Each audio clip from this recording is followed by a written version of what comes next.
We're live. Thank you. At this time, will all sergeants please start their recordings? Computer recording started. Thank you. Cloud recording started. Thank you. Backup has started. Thank you. Good morning and welcome to today's remote New York City Council hearing on the Committees of Economic Development jointly with the Committee on Small Business. At this time, would all panelists please turn on their video for verification? Once again, all panelists, please turn on your videos for verification.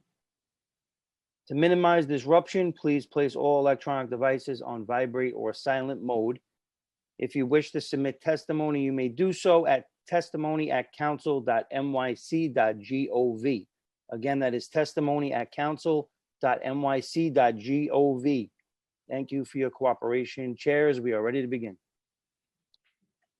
All right, thank you so much. We'll start this hearing. Good morning, everyone.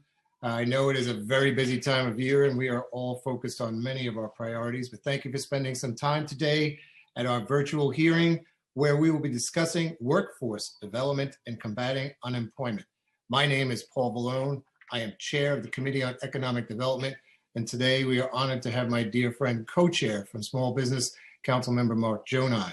We are joined by council members Barron, Lewis, Perkins, and Rosenthal, and there will be new council members coming and going. So for the folks that are watching, at times you will hear them speak on issues within their district or questions on today's topic.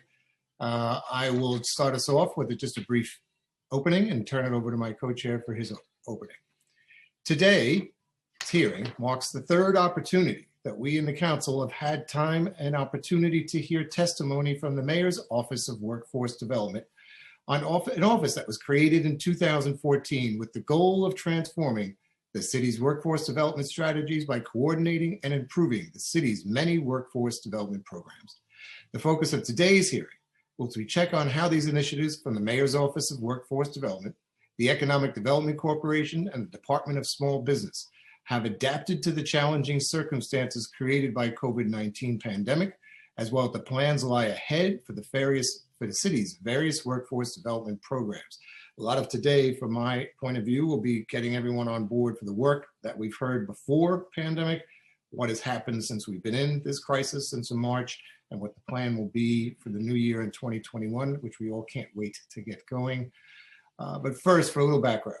In 2014, the Office of Workforce Development's Career Pathways Plan outlined a shift in the city's workforce development strategy from so-called rapid attachment programs, which presented limited opportunities for upward mobility, to a new type of system that would partner with industries to help job seekers build the skills employers seek, improve the quality of work, and most importantly for today's hearing, increase accountability among city agencies that conduct job training programs to ensure people who emerge from these programs are able to find work.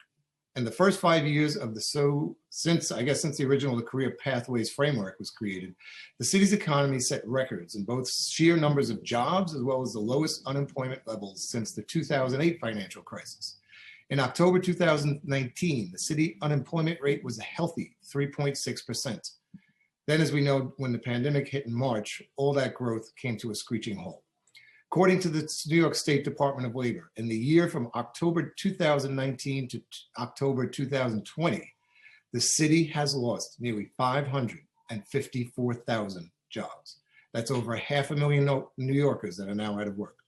And while the unemployment rate has recovered a bit, if we want to call it that, since it spiked in 20.4% in June, the rate remains at a discouraging 13.2%, and as Councilmember Jonai will talk about, it is almost at 20% still in the Bronx, nearly 10% higher than the year before.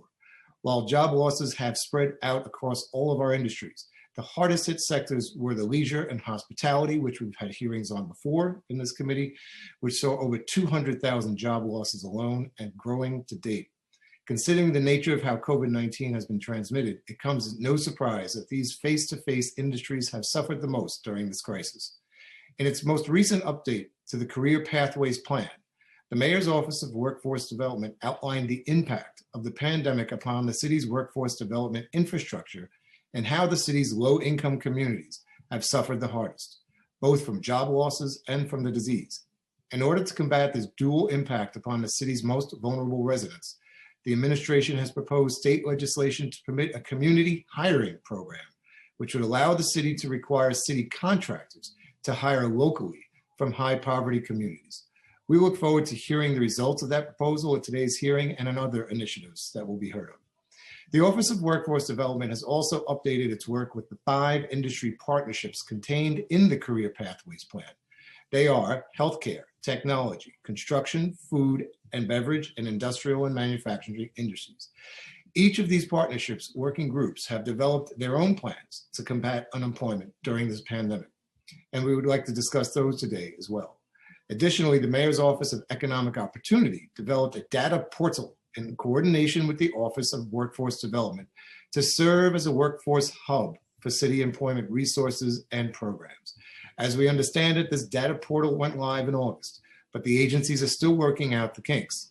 We'd like to hear more about that today as well, and hopefully that there aren't any more kinks, since portals are what we are all using, just like today's virtual hearing. Finally, the Economic Development Corporation and the Department of Small Business Services have rolled out their own initiatives, both standalone and in coordination with each other or with the Office of Workforce Development, to try to bring our jobs back to this city. This is our #1 goal that we must accomplish. I will let my co-chair, Mark Jonai, discuss the SBS initiatives, but as we understand it, EDC has also launched several programs since the pandemic, including launching a $7.8 million cybersecurity boot camp, awarding almost $1 million in micro grants to support workforce training programs, expanding entrepreneurship programs in Queens, offering salary negotiation workshops specifically for women, awarding manufacturing grants to local businesses in the fashion industry, and as we heard in previous hearings, especially right after the pandemic, on how EDC stepped up to help provide the necessary PPE and the grants for local manufacturing for everyone that kept our first line troops safe and sound.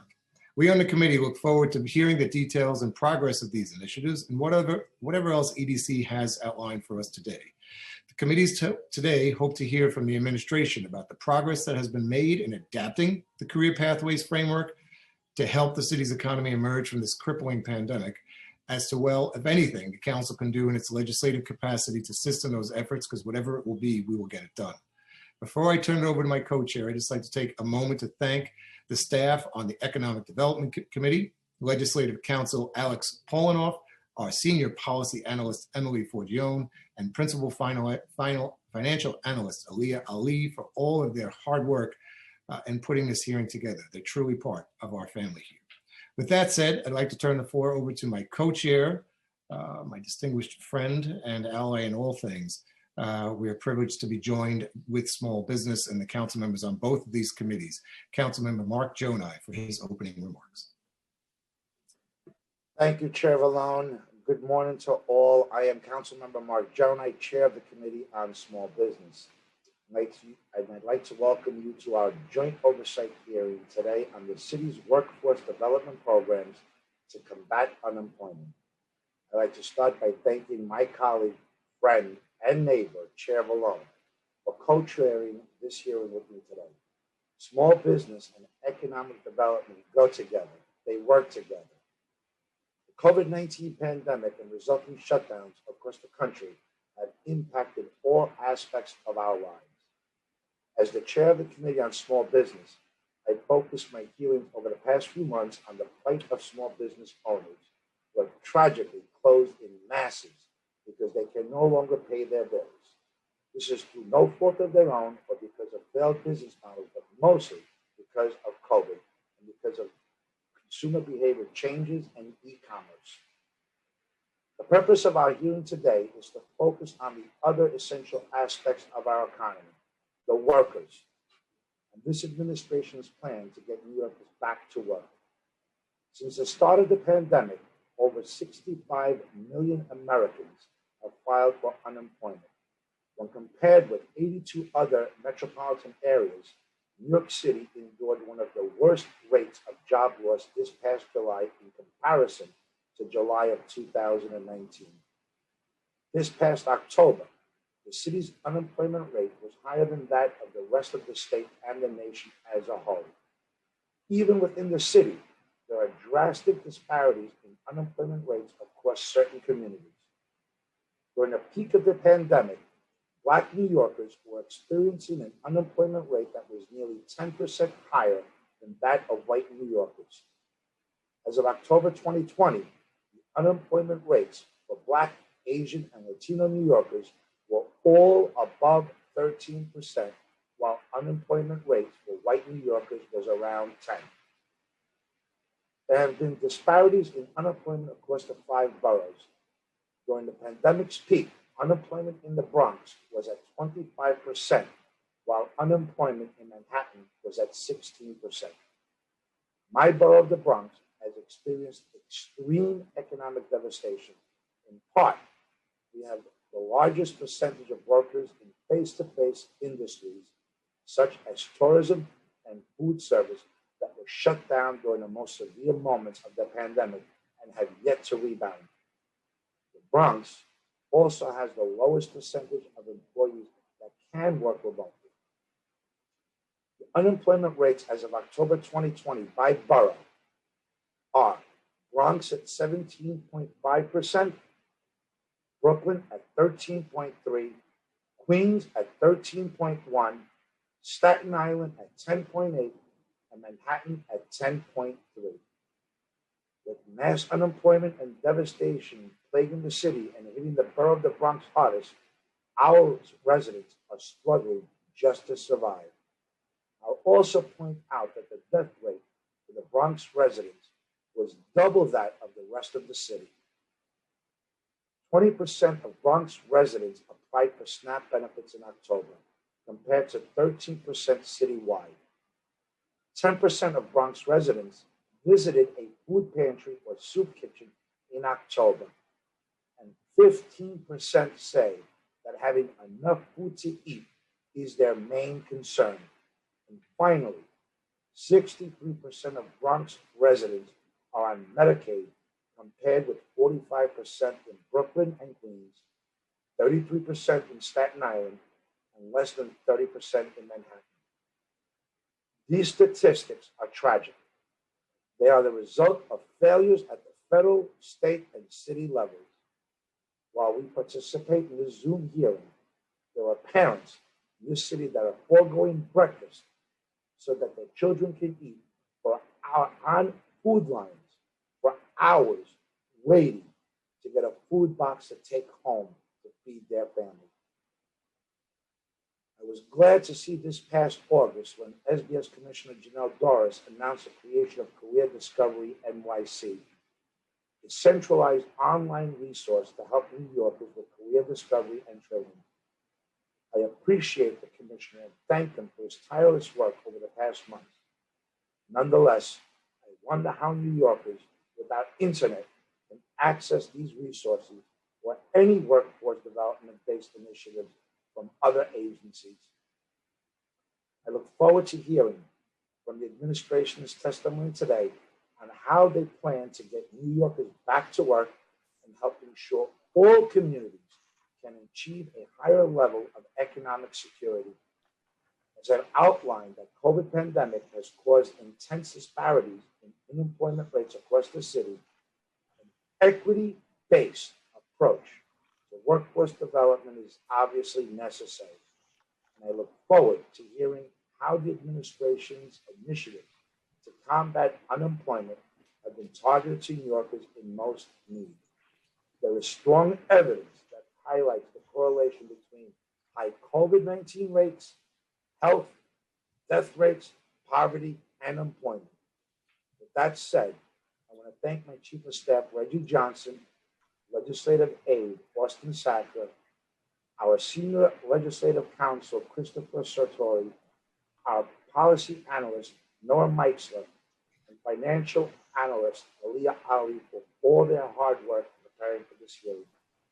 I'd like to turn it back to my dear friend, Chair Vallone. Thank you.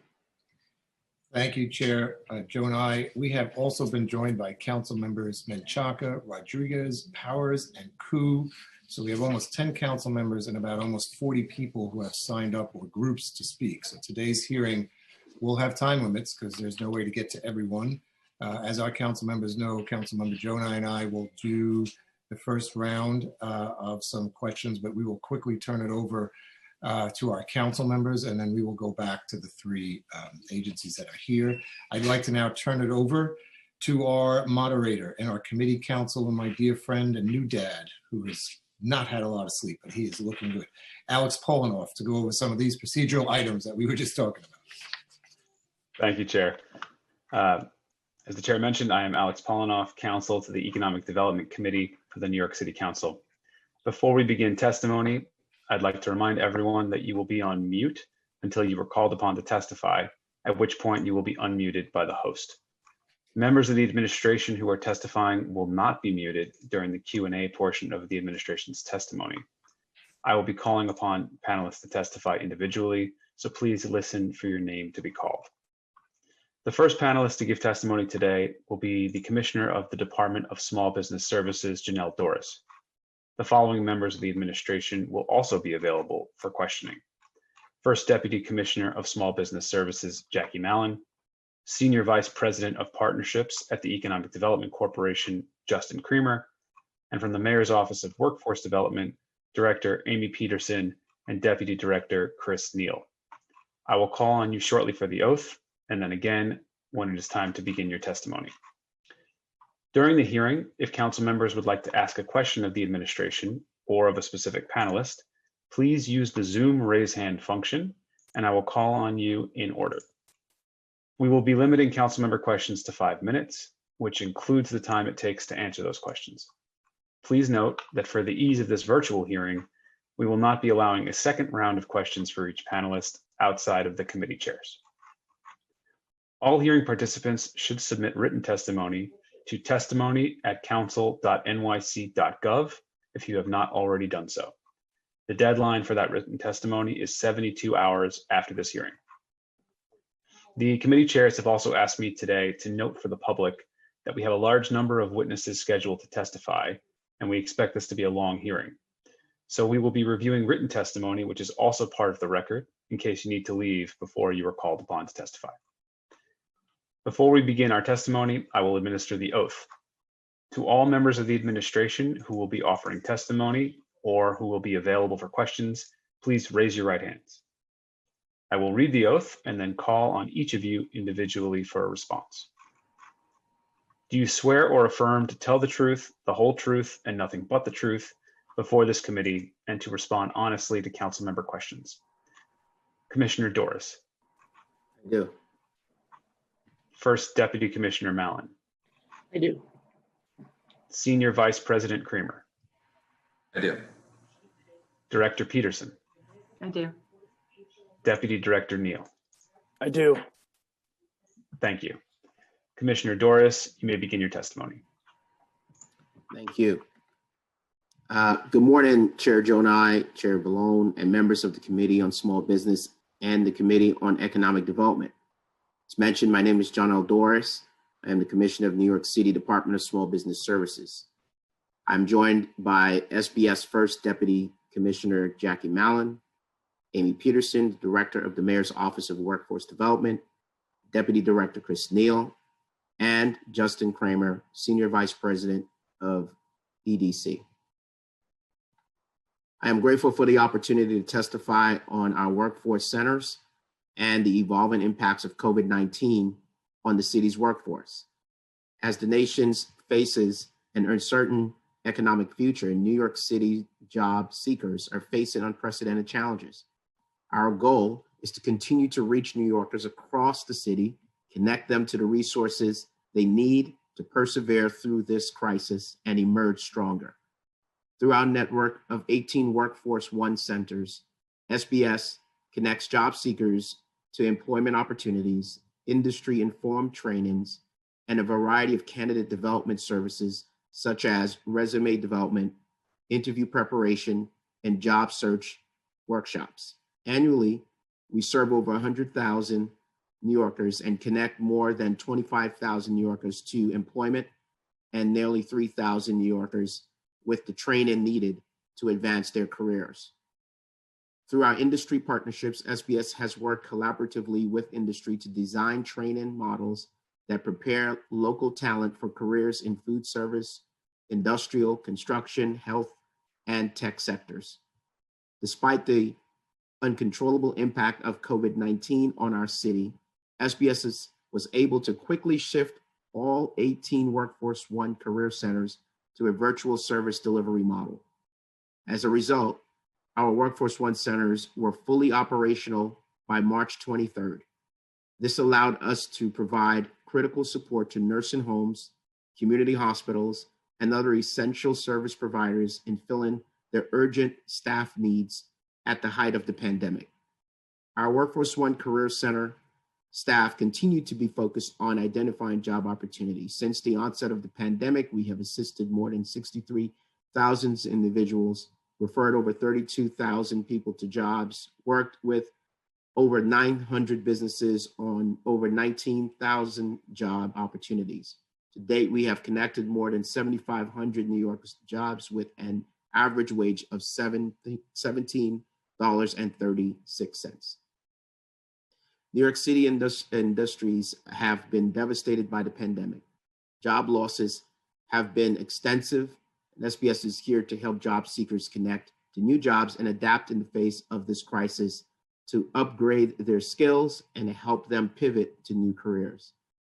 As a response to the increased demand for home health aides during the COVID crisis, we launched the Home Health Aide Training Program to support the city's long-term care sector during the COVID-19 crisis and beyond. We introduced Career Discovery NYC, a centralized resource to help New Yorkers with career discovery and training. From mid-March through the end of October, 1,053 participants enrolled in our training programs to prepare for careers in tech, industrial, and healthcare. New York City recovered 312,000 jobs from May to October, and our employment rate dropped 7.1 percentage points since June. Both the private and government sectors continue to slowly see an increase.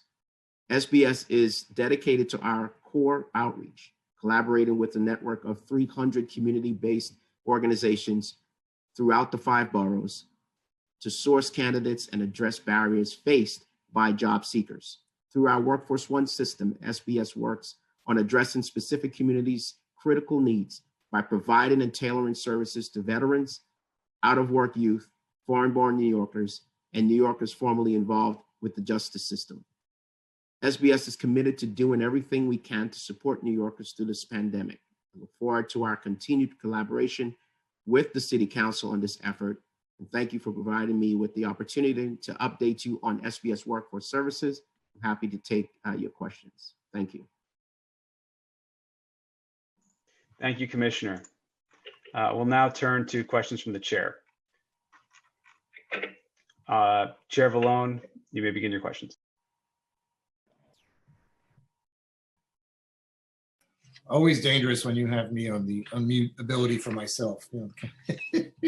As my wife will testify, that is not a good idea. So thank you, Commissioner. Thank you to this. If you just look at the esteemed crew of staff and workers that are on this virtual panel, we couldn't be in a better set of hands to deal with today's topic and this crisis. So much of what the Commissioner spoke about and what we've talked about in the past is almost now we're living with a giant asterisk, right, everyone? I mean, the plans that we had pre-March of 2019 and the plans we have now are in striking contrast with each other. So what we have been doing through our committee and working in partnership with James Patchett and the EDC is going step by step each month how the crisis has transformed the city to crisis management mode, and how we've been dealing with that management mode to get through the crisis and then bring us to 2021 to hopefully see the light within spring to get us back. So today's hearing is another extension of that, and just with a little history too for everyone. This always used to be a joint hearing, and it was always was the best hearing of the year, because there is this synchronicity between EDC and small business and the mayor's team on all things. But because that hearing had really became such a massive hearing, and lots of the details got lost in the general size of the topics, we've split that up now. And now we have our great chair, Councilmember Mark Jonai, handling that topic in their committee and then within our committee and EDC in our world. So for those who are wondering, that's how this topic's been handled in the past.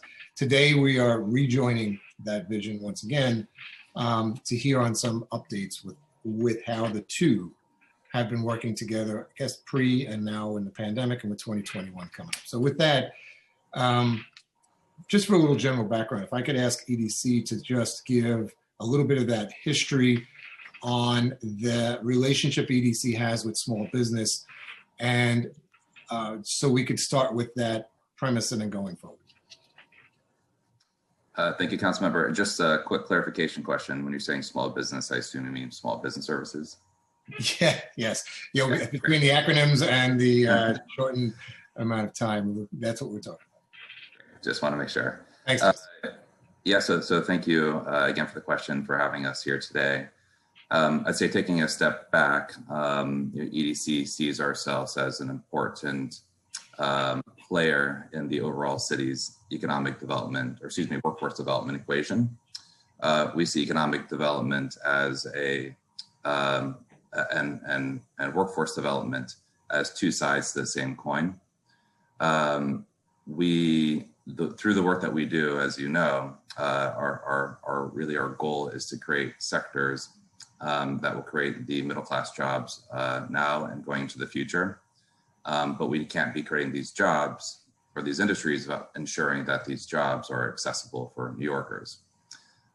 We also sit at an interesting position because through the work that we do, we're often at the intersection of discussions between industry, academia, and also, of course, government. So we can bring a lot of resources and insights to the table. So we are in regular contact with our colleagues at both SPS, but also with Amy's team at the Mayor's Office for Workforce Development. There are monthly meetings that take place where we discuss the latest activities that each agency is working on, find ways to collaborate and coordinate. In addition to that, specifically with SPS, there are weekly check-in meetings between staff and at the commissioner level to ensure there's alignment. We also meet on a monthly basis with Amy's team to ensure that there's a one-on-one dialogue that's taking place, and we're in lockstep with the rest of the administration. And then, so that's a bit high level, but when it comes down to brass tacks and specifically of projects, we make sure that we try to find ways to work with SPS and other agencies in our projects. So some examples that I'm sure we're aware of is our Brooklyn Army Terminal has a Workforce One Center that's based within it. The work that we do for Hire NYC, we work very closely with SPS to source candidates. We also work with DYCD to source candidates as well, along with other community-based organizations outside of the city family. We work with SPS on our Women.NYC initiative, as there's clear alignments there with the We NYC program. So Justin, that pretty much covers what most of our past topics and committee hearings have been. So for those, again, I always like to teach or use each hearing independent for a lot of new folks that are listening in, and then as a continuation from the past. But how is EDC's role in, I guess let's go specifically with workforce development with SPS? So is there a coordination in use of resources, distribution of resources? How is that partnership directly with SPS and EDC in dealing with workforce redevelopment resources? Yeah, so as you mentioned before, with your introductory remarks, COVID is a ongoing, evolving situation, and so early on, we worked with SPS to develop supply chains locally for PPE, and we worked with SPS to identify talent with some of those initiatives. As we were moving forward and looking to post-pandemic future, we continue to invest in sectors that we think are going to grow, like tech and life sciences, as examples of two sectors. We work with SPS to make sure that the investments we're making in tech are tied to SPS's programs like Tech Talent Pipeline as one example. Another example would be, I think, more directly answer your question, as we think about things, how does the city leverage a lot of the hard-earned lessons learned from the pandemic and make the city a hub for public health that will both be a job creator, but will also make sure the city is safer for future pandemics and health emergencies. We're going to be organizing sessions to further develop the topic, and those outreach lists are co-created with SPS and done jointly. You mentioned in working with those programs that you would invest or finance in. Can you expand what is the level of that commitment? How has that changed, I guess, pre and post pandemic? So how is EDC funding these type of initiatives with SPS, and how's that changed? And how are those priorities determined? Yeah, so in terms of funding, it's of course a fluid situation with the budget deficits that the city is facing. I don't have any specific numbers to share with you at this point. I can get back to you with that information. Yeah, I think that's critical because it also highlights for everyone how the crisis is such a challenging force for all of these. We had a focus on how we're going to deal with this in pre-March, and it was then these programs that we're talking about had a definitive outcome. Now that's all changed. So yeah, we would like to get an update on that. Here's this, I guess not a simple one, but here's an example of a direct amount of money. So the New York City Neighborhood Capital Corporation was recently awarded $50 million from the federal New Markets Tax Credit Program. These tax credits will go to providing low-cost financing to develop projects in low-income New York City communities, including development of schools, healthcare centers, grocery stores, and community. Could you give us some details on that, those awards? How is that being handled, and who will get and what projects will get prioritized first from a grant like that? Yeah, absolutely. So you shared some of the background, but as you just mentioned, this is a federal program, and EDC has been awarded funding through the past 4 years to the tune of about $160 million. We are required through the program to use the resources that come with it to invest in projects that provide social services to low-income communities. There's 4 areas that we look at when making these investments, broadly speaking. First is community facilities. Second is healthcare clinics. Third is supermarkets. Fourth is industrial centers.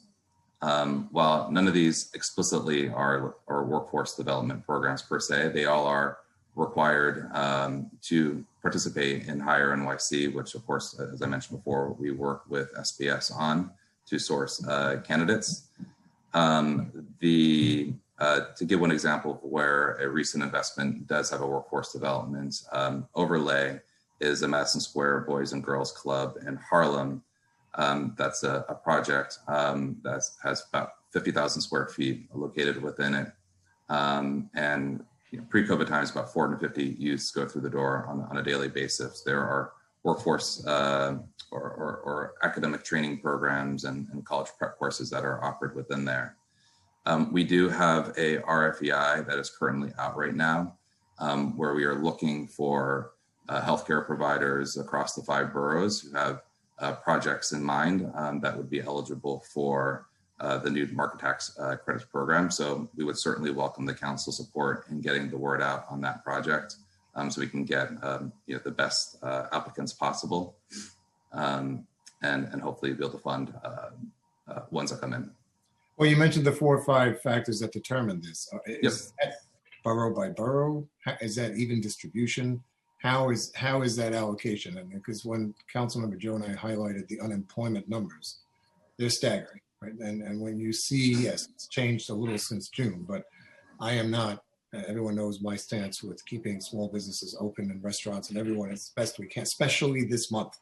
If we continue to hear the threats from the state above us on closing anything during this month when there's only 2 to 3 weeks left during the holiday season for all these businesses to recuperate anything they can is insanity. January is a different story, but we have to do what we can to keep everyone alive. How is that looked at on a 5-borough basis? And is there any difference in the allocation of the awards for each borough?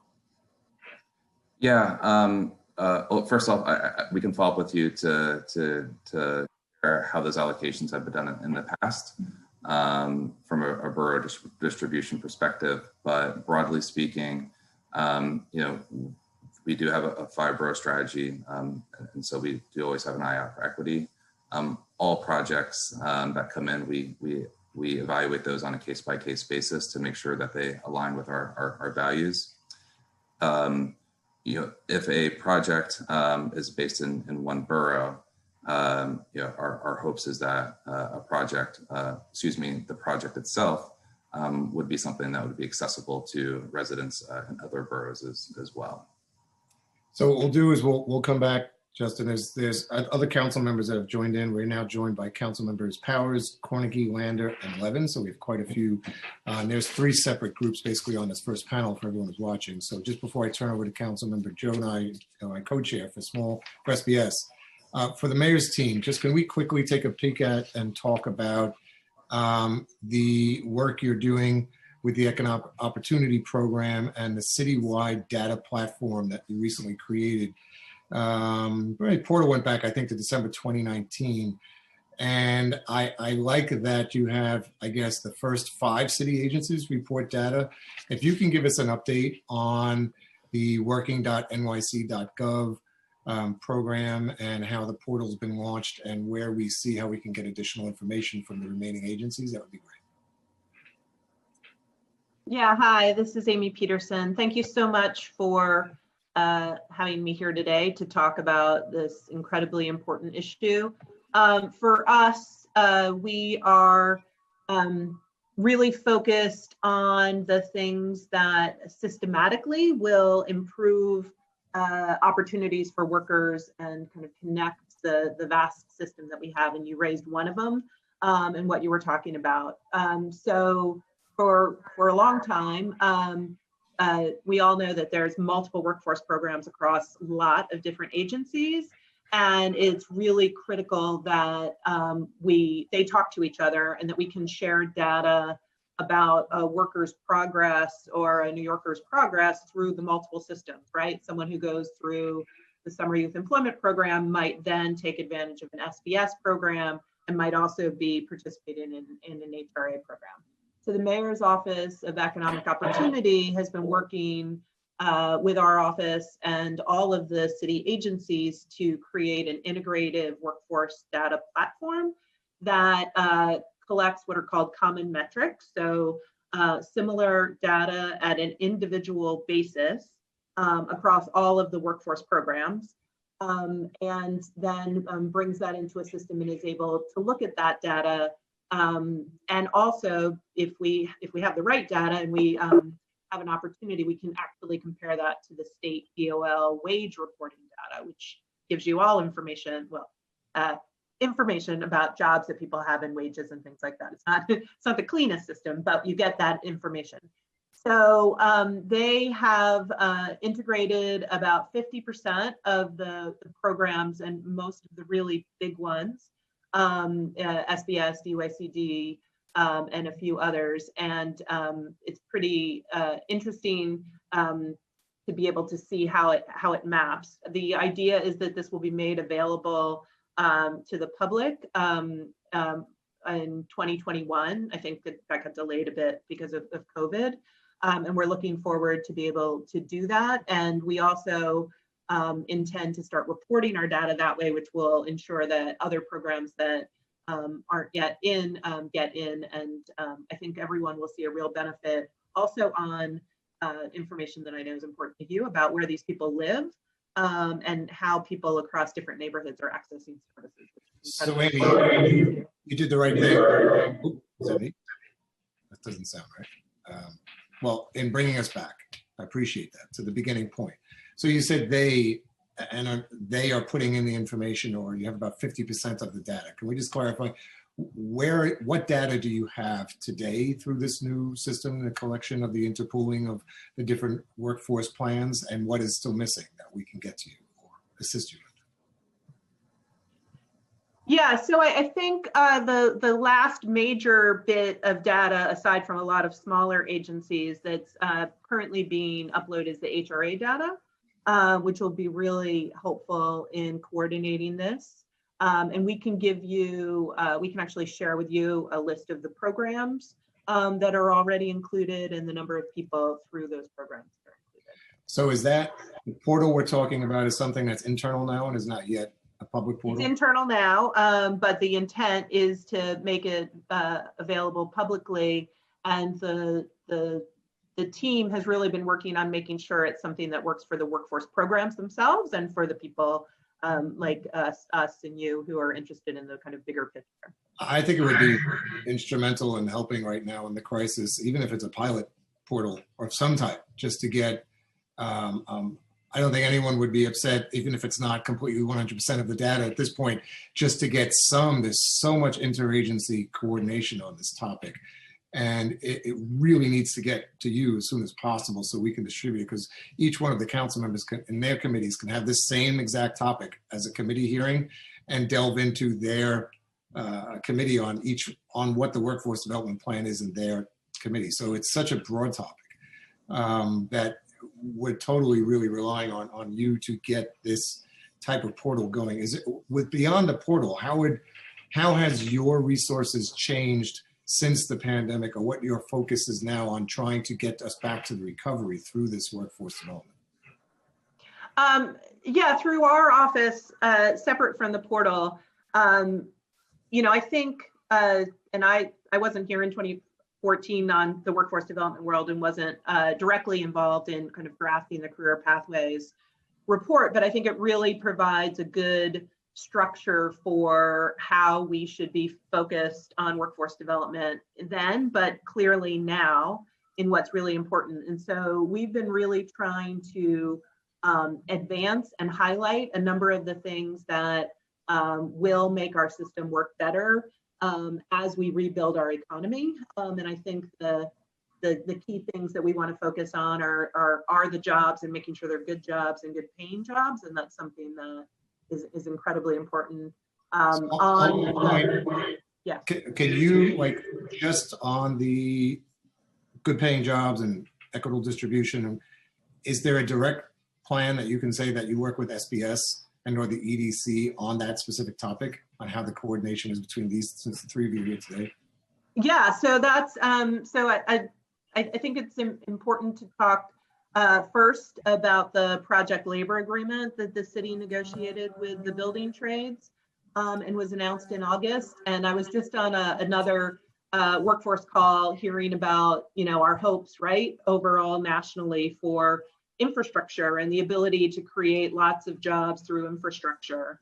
And the decades-old question of how do you make sure that those jobs go to people in the communities that we are focusing on. And so in partnership with SBS and with the building trades and with EDC, who's doing a number of projects, we've negotiated a project labor agreement with the building trades that has workforce components that have are new and have not existed in a citywide project labor agreement to this date and are incredibly important from someone who's spent a lot of time working with programs trying to get people into the building trades myself. It's just amazing to see the cities and the building trades commitment. So there's two components to that. One is how you get people from the communities into the trades. And the building trades partnered with my office in housing recovery, but more importantly with Workforce One, SBS, doing the Build It Back project labor agreement and really trying to get people involved in the Sandy recovery. And really felt like that was a good match for connecting the pre-apprenticeship programs that have direct relationships with the unions and can get people into the unions with people on the ground in the communities. And so as part of the new project labor agreement, there's a new initiative, Hire NYC Construction Careers, which is really focused on ensuring that people from communities, and the Workforce One and SBS does that with their community partners, right? So they are on the ground with community partners, talking to them about recruitment. And I really want to grow that more and more and more, right? The more that we can be working with the people who are organizing on the ground in connection with New Yorkers to get them into this Workforce One process, then they get connected to pre-apprenticeship programs. And we launched Hire NYC Construction Careers in November and have 3 training classes that we recruited for, that are 2 that are going on right now. One I think hasn't quite started yet, and are really focused on ensuring that people get into the trades. But not that that's not incredibly exciting, but the new part of the new part of the project labor agreement is there is now a commitment within the project labor agreement for 2 things. One is that, and this was with the building trades in partnership, that 30% of trades hours will go to residents of zip codes with a poverty level over 15%, or NYCHA housing. There's about 50,000 NYCHA people in NYCHA developments outside of those zip codes. Now, these are kind of pre-COVID, so we should clearly have that conversation, but 15% poverty. And that 30% of the 30%, so 9% will go to apprentices. So this is the first time that the city's actually requiring apprentices on city projects, which will ensure that those entry-level jobs that are the opportunities that we just said we're going to feed through the Workforce One system come in. And we've been talking, just bringing it back to EDC, we've been talking a lot to EDC about how that same model works with conversations they're having about with their partners, and Justin can talk to this more than I can, where they might be, encouraging climate groups to come to New York City, or businesses and things, and trying to figure out how that works. So that's in place, and what that does is, if we award a lot of projects from infrastructure funding, right?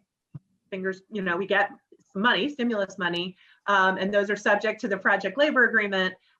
We'll have this commitment, and as we work hard, I think, to get more funding for training programs as also part of stimulus funding, we really want to invest more and more in those pre-apprenticeship trainings and the Workforce One system to make sure we can make that connection. Well, that is exactly what we want to hear. Those are the perfect examples of how we can get through this, by highlighting our apprentice programs, working with our trades, with the PLA agreement. So thank you for that. And I'm sure our council members will come back, Amy, to you on that. But I'd like to turn over to my co-chair, Councilmember Mark Jonai for Small Business, for his questions. Thank you. Thank you, Chair Vallone. And I must say, having the SBS, EDC, and workforce alongside of economic development and small business is the approach to this tremendous hurdle that we have ahead of us. I know that we're all striving to have our unemployment numbers back to what they were pre-COVID. But I can't help but mention, and you heard me allude to it in my opening comments, the correlation between COVID-19 rates, health, death, poverty, and unemployment are the evidence that's there speaks for itself. In addition, the unemployment in the cities caused by the pandemic has not equally impacted all of the 5 boroughs the same. The Bronx has the highest levels of unemployment in the cities, I noted. It almost is 18%, which is 4 to 7% higher than the other 4 boroughs in the city. But it's also had a high level of impact on residents of color and foreign-born city residents that are disproportionately impacted by unemployment. And I'm going to ask the question to each of you. Can you outline an equity-based approach to combating unemployment? And maybe with you, Commissioner, first, Janelle, and then we can go on to economic development and workforce. Thank you, Mr. Chair, for that question. As you know, at SBS, our work is based and targeted on equity and making sure that everyone who needs an opportunity, who needs, be it a job, be it start a business, or community that needs a corridor, that needs to get representation with us, we are there working with them. For us, we continue to have our Workforce One centers across the city that specifically targets and speak to those communities that are hurting the most. Over 70% those who come into our Workforce One centers are people identified as people of color. Certainly those who 80% or so without an associate degree or of the sort. So we are targeting the right audience. We are going after with our 300 community partners, the targeted groups that we think that need, of course, the resources the most.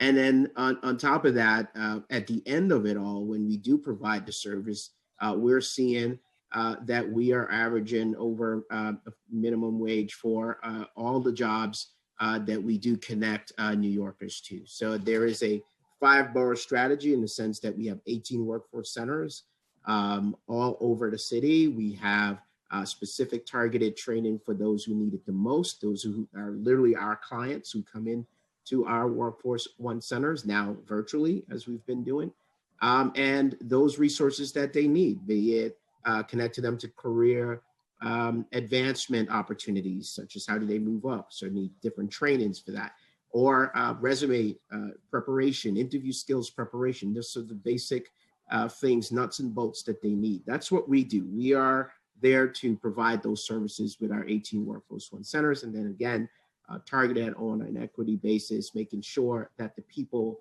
who actually need this support, they get it. And that's what we've been doing at our 18 Workforce One centers across the city. Thank you for that answer, Commissioner. And you know that I appreciate you and what you're doing and the tremendous job and how you've met these challenges. And we're working together closely. But with that being said, Commissioner, Workforce One is currently closed and it's being done virtually. What are we doing for those that don't have access to the internet? The most neediest, remember? And in particular, the borough of the Bronx, the poorest, those that have been impacted the hardest. So we have 18 workforce centers. How many are located in the Bronx? How many employees do you have at these work centers? And how many are at each work center? So if we're going to talk about equity, let's talk about equity. What good is a workforce center that Bronxites or city residents can't access because of the lack of technology and access to the internet? Yeah, so thank you. We have 4 centers in the Bronx. We have also provided significant resources in the Bronx. 15,000 residents we've served, over 15,300 residents we've served in the Bronx specifically since the pandemic ensued. We also, understand the digital divide and disconnect, and we did, a survey. We reached out to those we were serving, and those through our community partners have also surveyed and understood that 92% of those we are serving, the residents we're serving there, have access to a device to upload a resume. 96% have reliable internet access, as we have service between 9 a.m. and 5 p.m. And then because we wanted to go further, we wanted to understand, how many of them can, get an attachment off of an email, et cetera. So 94% of them we surveyed had said that. So, we have taken much care in ensuring that even during this virtual reality that we're in right now, that everything is virtual. We did pivot just 1 week into the closures, March, I believe 23rd or so. We were fully operational, and we were helping 63,000 New Yorkers across the city.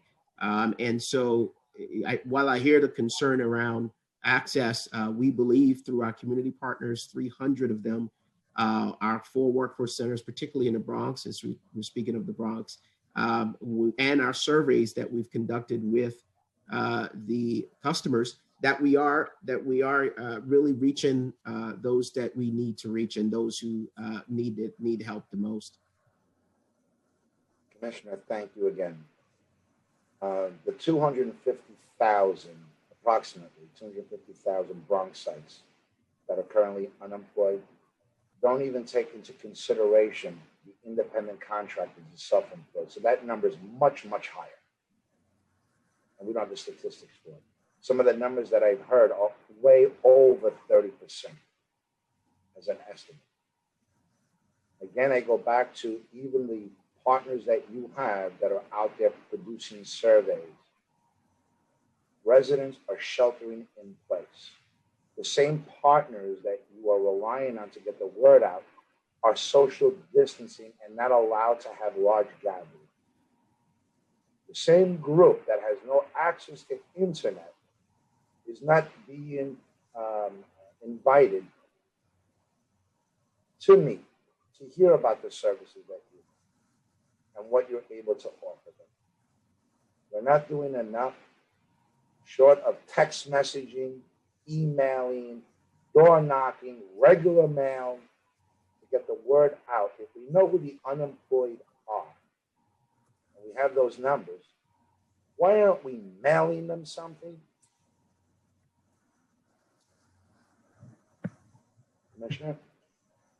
Yes, no, I'm sorry, I wasn't sure you finished. So we just for the record, also, we do serve our residents by phone.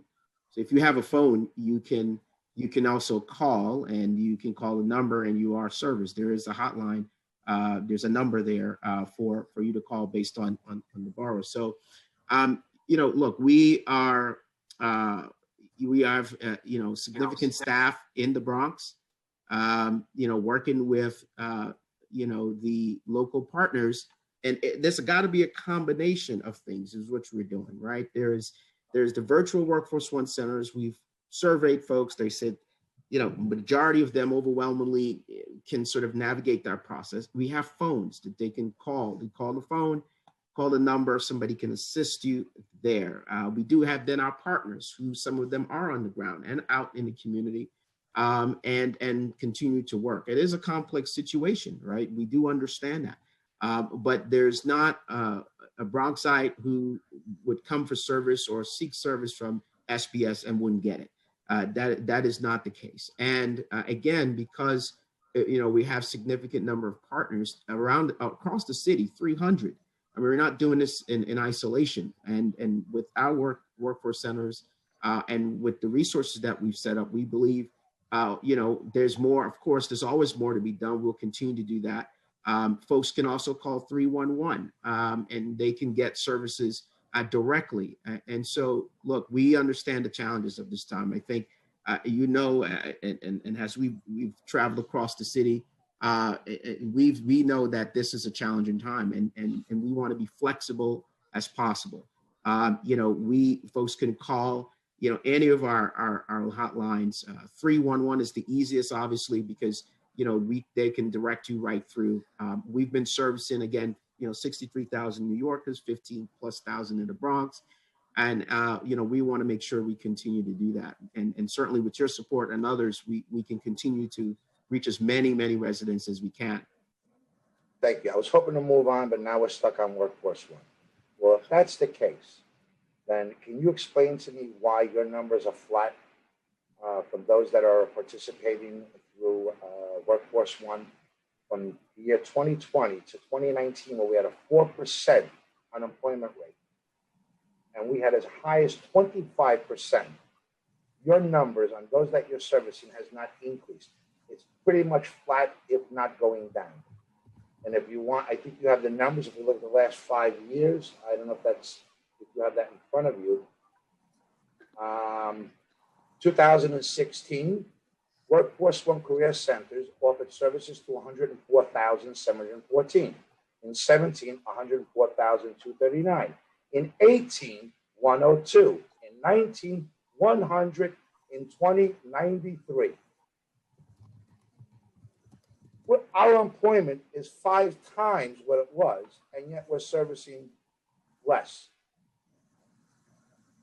Well, I would, a few things I'll say on that. Certainly, we have, again, with the constituency and our support of our community partners, we continue to see, obviously, that we are meeting the need that's coming to us.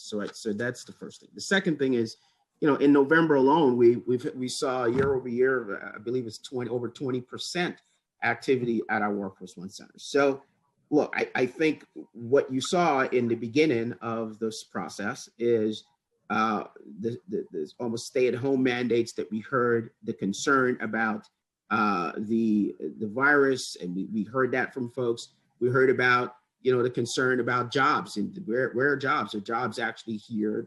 That was a concern in the marketplace. And then we, of course, in our pivot, as I mentioned, as we went virtually, we were able to help still, even with the pause in all the businesses that had to pause, as you know, and I know, with small businesses who are unable to open. And as we began to reopen, we saw some uptick in employment in various industries as we began to see businesses come back. And so that you see that activity coming from there. We did see the unemployment rate continue to go down month over month.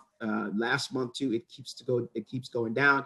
We have a 21% increase year over year in November in those we're servicing. And so I think that's going to continue, right? As the economy opens, you'll see more activity as we get closer to a vaccine, as we get closer to getting this virus under control. More folks are going to want to engage again in the market. So I think the main thing is, do we have the capacity of the service folks? Yes. Have we been doing the outreach to service them? Yes. Do we have ways for folks to access us that are not using the internet? Yes. And we also, I've seen an uptick, again, 21% or so from last year to this year. As things open up, I think we're going to continue to see the increase. Thank you, Commissioner. My last question to you is, do you think the administration has done a good job in targeting workforce development resources to communities that need the most? I believe we are meeting the needs of the communities that are there. Again, we have a vast system, the largest in the country. And I want to really put that in perspective. Our Workforce One Center programs, largest in the country, 18 Workforce One Center, every community across the city, 300 partners. Can we do more? We're always striving to do more. We're always being creative. We were training programs or other things we're looking to do, as my colleagues mentioned before. But certainly, there's not a New Yorker who call 311 and won't get help from us. And I think that's the first and foremost, most important thing. If you need help, you can get help, and we're there to service them. And we're doing that even during this pandemic. So, Commissioner, don't tell me how much you love me and appreciate me, show me. And that question is then, I'm going to ask a direct question. I'm sure you're going, in the upcoming days and weeks, you are going to show me a tremendous amount of resources that'll be coming into the borough of the Bronx compared to the rest of the city. And you're going to show me the resources that went into communities of color and those most vulnerable compared to the rest of the city. And I'm going to hold you to it, because those vulnerable people deserve it. The borough of the Bronx deserves it. The numbers are there, the facts are there, and now it's about resources. And that has to be tangible. I hope I can rely on you, and that in the near future, you'll be able to show me how much you've been able to give struggling communities, in particular the borough of the Bronx, which in my case, I'll make the argument for the entire borough should be an economic development opportunity zone. This has been going on for decades. Nothing has changed. We've always had the worst of the worst. We've been at the bottom. We've been at the top of what's bad and at the bottom of what's good. I don't know how much more evidence we need that the borough of the Bronx needs and deserves more resources.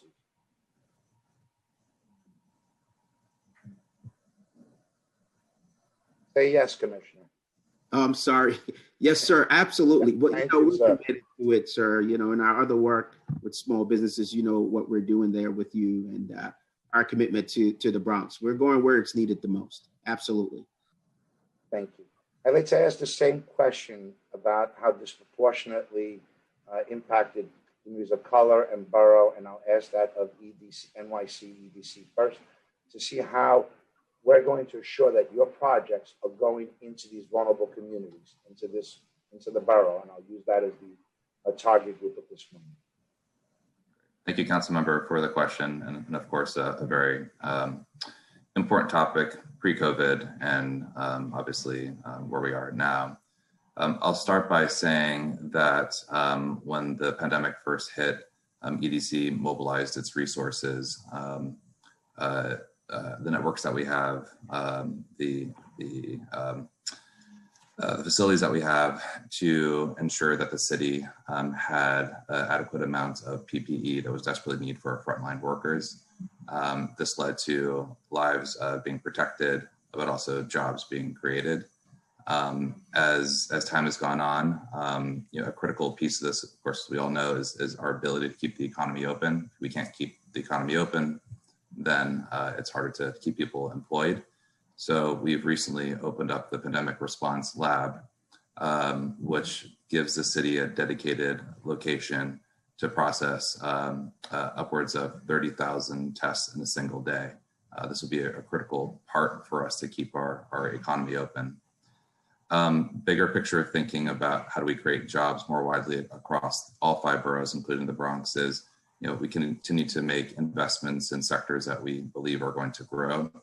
Tech being one of them. To drill down to that slightly, cybersecurity is an area that we have made investments, as we talked a little bit earlier about. We have a cybersecurity boot camp that we do in partnership with Full Stack Academy. It's open to residents across all 5 boroughs. The boot camp class only started back in late 2019. We've already had 5 cohorts that have gone through, roughly about 105 students in total.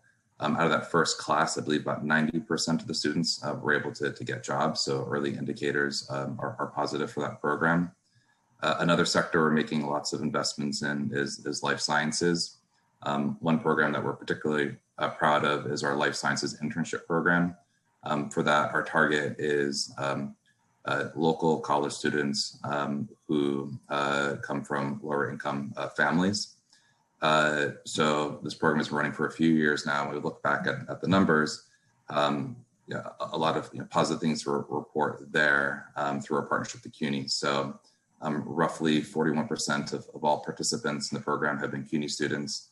Roughly, actually over 2/3 have been non-white. 54% have been TAP or Pell Grant eligible students, and 33% of the participants have been first-generation college students. We also work on any project that EDC has that requires a real estate transaction or incentive or a new tenant at one of our facilities. They have to go through the Hire NYC program, which we've heard my colleagues talk about the efforts that are being made to ensure that those pipelines that we're connected to find candidates come from the communities that are in most need. And just to close my answer to your question here, we'll also just mention that the Pandemic Response Institute, which was announced last week, still forthcoming, is meant to long-term ensure that we are better prepared for future health emergencies. And we'll be taking a community-based approach with that on identifying what are the infrastructures that communities need to make sure that they are better protected, have better outcomes in the future. Thank you for that answer, Mr. Kramer. Do you have those numbers by borough or by zip codes as to the number that you're referring to? For the programs that I mentioned, I don't have them offhand, but I can get back to you and we talk to the team. I'd love to see them by borough if possible, and if we could really break them down into by zip code, then we really know if we're targeting the most vulnerable New Yorkers. Of course. And I'm going to ask for your commitment that in your projects that you focus on the communities that are hardest hit from the borough of the Bronx to the most vulnerable and the communities of color. And you sound like you said 58%, I believe, the number that you referred to, of people of minorities that from community schools that were participating. Yeah, you're referring to the life sciences internship program where roughly 2/3 of participants have been non-white. And then the 54% was students who are TAP or Pell grants eligible. Statistics like that are important. Then we know that the resources are really going into those communities that need it, and anything that you can give me that will help us determine how many more resources you need, and that we, with laser precision, target what you're offering. I'm grateful to you, but I'm going to ask for that commitment that you start focusing on the borough of the Bronx and those communities throughout the city that most need it. Thank you, Mr. Kramer. And I'll ask that same question to workforce development, Ms. Peterson.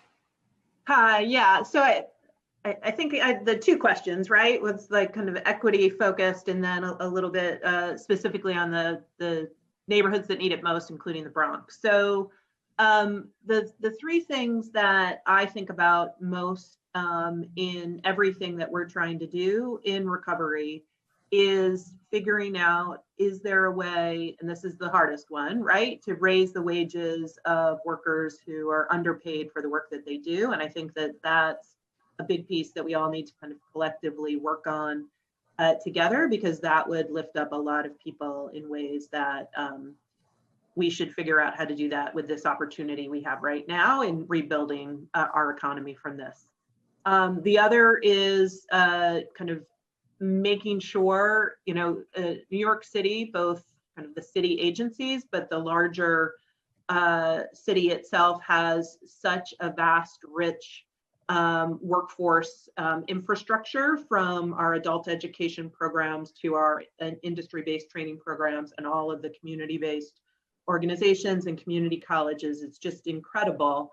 But I think we all know and have all struggled with, how do you make it work best, and how do you set up those networks and systems that connect people from the communities that you're talking about to the programs and to the jobs. And so really focused on connecting that system and reaching down into the community, into the, and I met with an organization from Northwest Bronx last week, and they were just talking about the organizing they do. And I haven't thought about as much as I should, just like organizing workers to get into workforce development. And so that's, I think, a big piece of what we want to do. And maybe that's how we talk about the component of kind of community outreach in a different way. And so that's really important.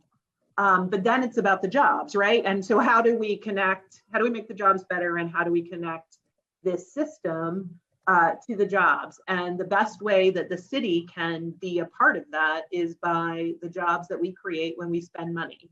And so I talked about the project labor agreement and how that will help. And just to go more into specifics on the Bronx for that one, when you look at neighborhoods that have poverty over 15%, you look at the Bronx, right? And when you look at neighborhoods that have been impacted by COVID, you look at the Bronx and other neighborhoods across the city. But we're clearly focused on the communities with the highest level of poverty. But the PLA and the construction projects is just one piece of how the city spends money. And for decades, we've been talking about local hire and community hiring, and how do you actually use the money the city spends to create jobs. And so we have worked really hard to think about how you get past the legal barriers. And to be clear, the barriers are legal. And for many of us, many people who are new to thinking about workforce and jobs in COVID have sent emails or raised the idea of, how do you connect people in communities, like you're talking about, to the jobs that the city creates? And there is no way to do it directly with the money the city spends because of state law. General municipal law does not allow us to take into consideration who gets the jobs that we're spending. They care about cost, which we all care about, and they care about integrity, which we all care about. But they are not thinking about who are getting the jobs for the money we spend. So we have legislation that would look at exactly what you're looking at. We would prioritize for jobs in construction and building services, people who live in zip codes at high levels of poverty. And for all other jobs, we would prioritize people who are themselves in poverty. And I think that the changes we could make in how we spend money on tech and connecting the people who are going through all the great tech programs to those jobs, and the money we spend on food, and the money we spend on healthcare, and the money we spend on building services and all of the things. It's incredibly important. And if we think we're going to get more money as part of stimulus to work on climate and healthcare and food and opportunities, we should make sure that we have the workforce system in place, the connection to the New Yorkers on the ground, but also this legislation to allow us to actually spend our money on jobs for New Yorkers. Thank you, Ms. Peterson. I'm looking forward to working with you and alongside of you in every capacity and manner to achieve what you just outlined. And we have a lot of work ahead of us. I'm going to ask the same commitment that we continue to focus on the most neediest of New Yorkers. So thank you. My last question to the commissioner, because that was a warm-up to you, Commissioner, prepping you for the final pitches here. We've learned a lot. We made a lot of mistakes over the last 8 months on how we dealt with COVID. And obviously there was no history here. There was no track record that we could follow. We learned along the way. Inevitably, we're looking at a second shutdown on the horizon. What are you going to do? What is this administration going to do to prevent a replay of the devastation and the disasters? Yeah, thank you for that question. You know, I think from a Workforce One perspective and workforce general perspective, we have the infrastructure, and I think this is something that you know, we were able to pivot earlier on in the process to help New Yorkers. But right now we have an understanding of who the clients are. We have an understanding of where we need to focus attention even more so. We also understand better even our partners and their capacity. They're understanding them, you know, and what they can do or can't do, or the resources that they need in addition to what we already have. And so I think that knowledge certainly is going to be critical as we go forward into what may be a potential second wave.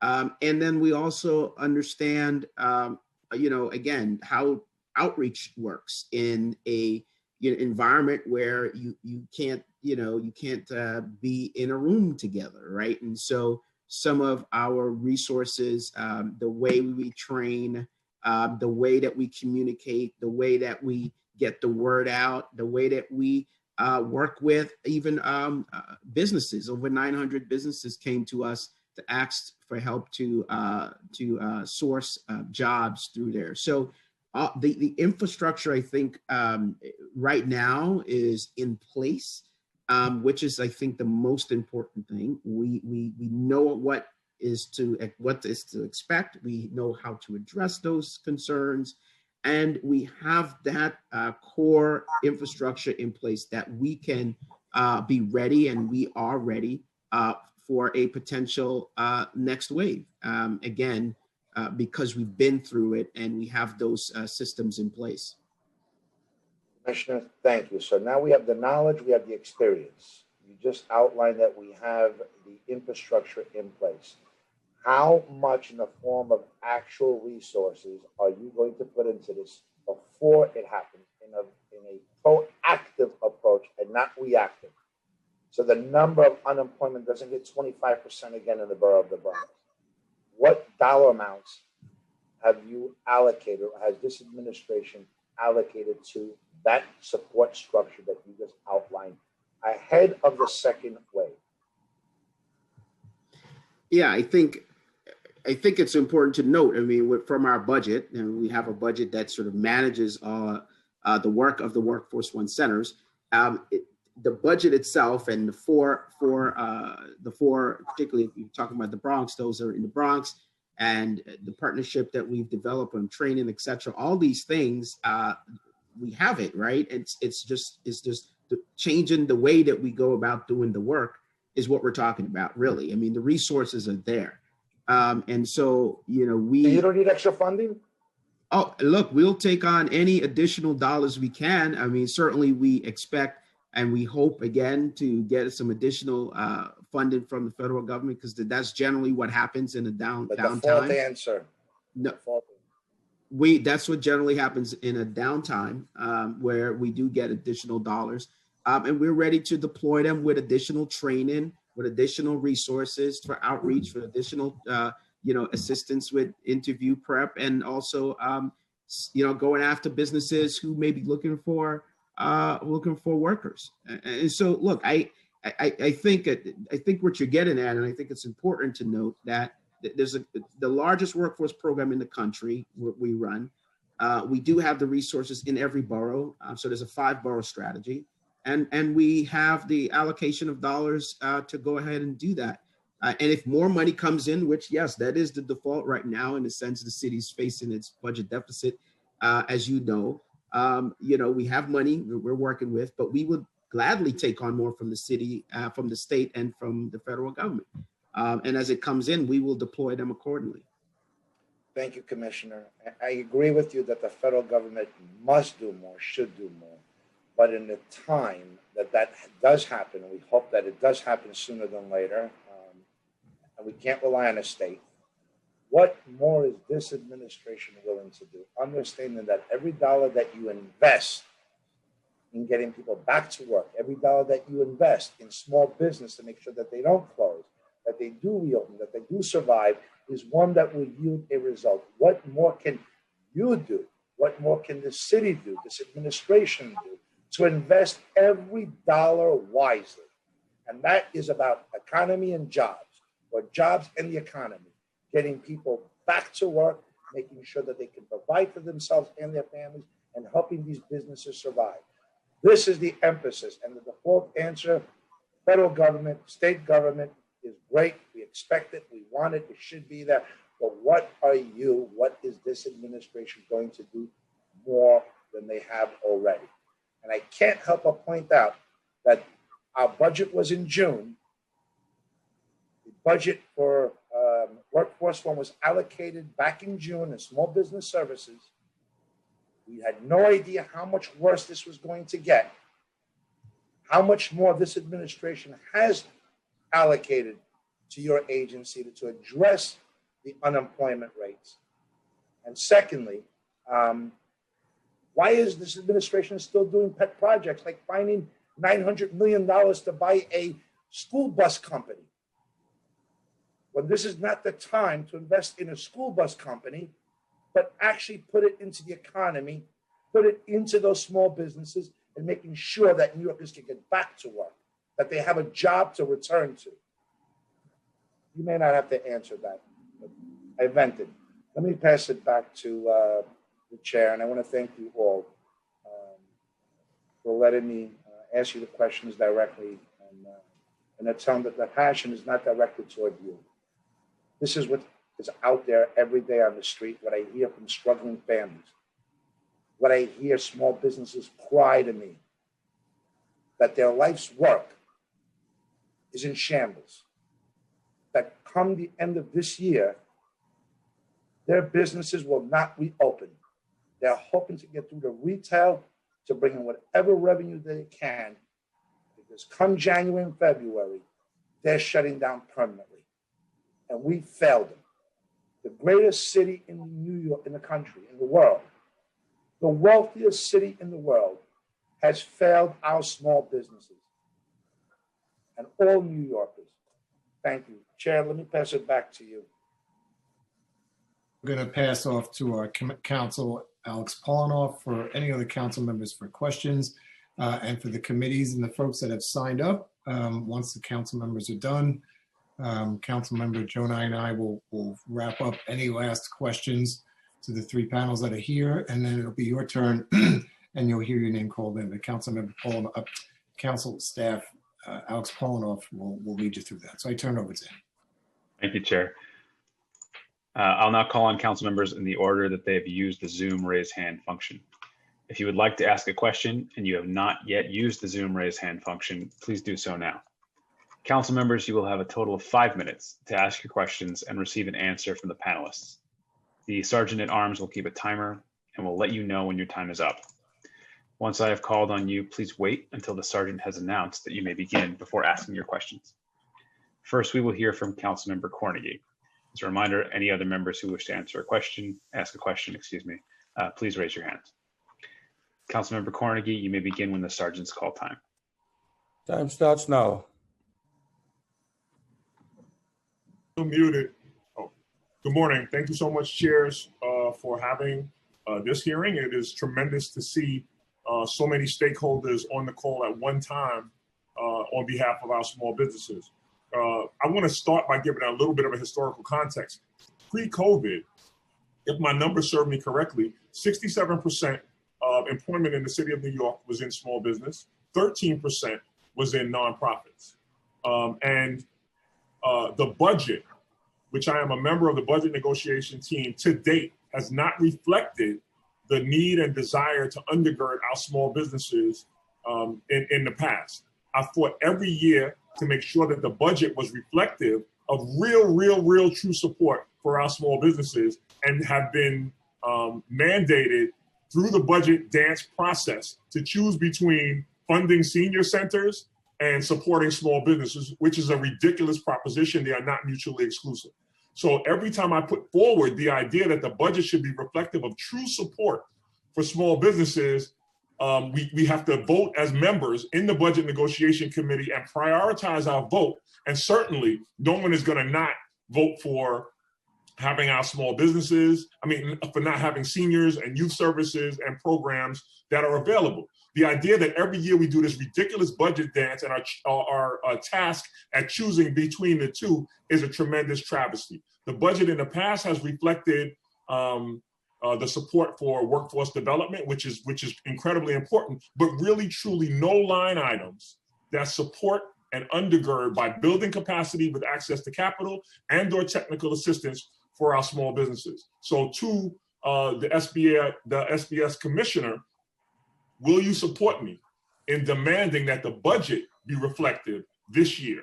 My last budget, my legacy budget, will be reflective of the needs of small businesses and will not be torn apart or members from the administration, their portion of the budget, because the budget dance generally boils down to the budget negotiation and then budget adoption, and so many things happen in between. We have to this year prioritize the budget around supporting small businesses. Workforce development is important, but there's no workforce development without small business. So where are we going to tell people to go to work if we're not truly supporting our small businesses? And for EDC, prior to the pandemic, we were already facing this overage of vacant commercial spaces.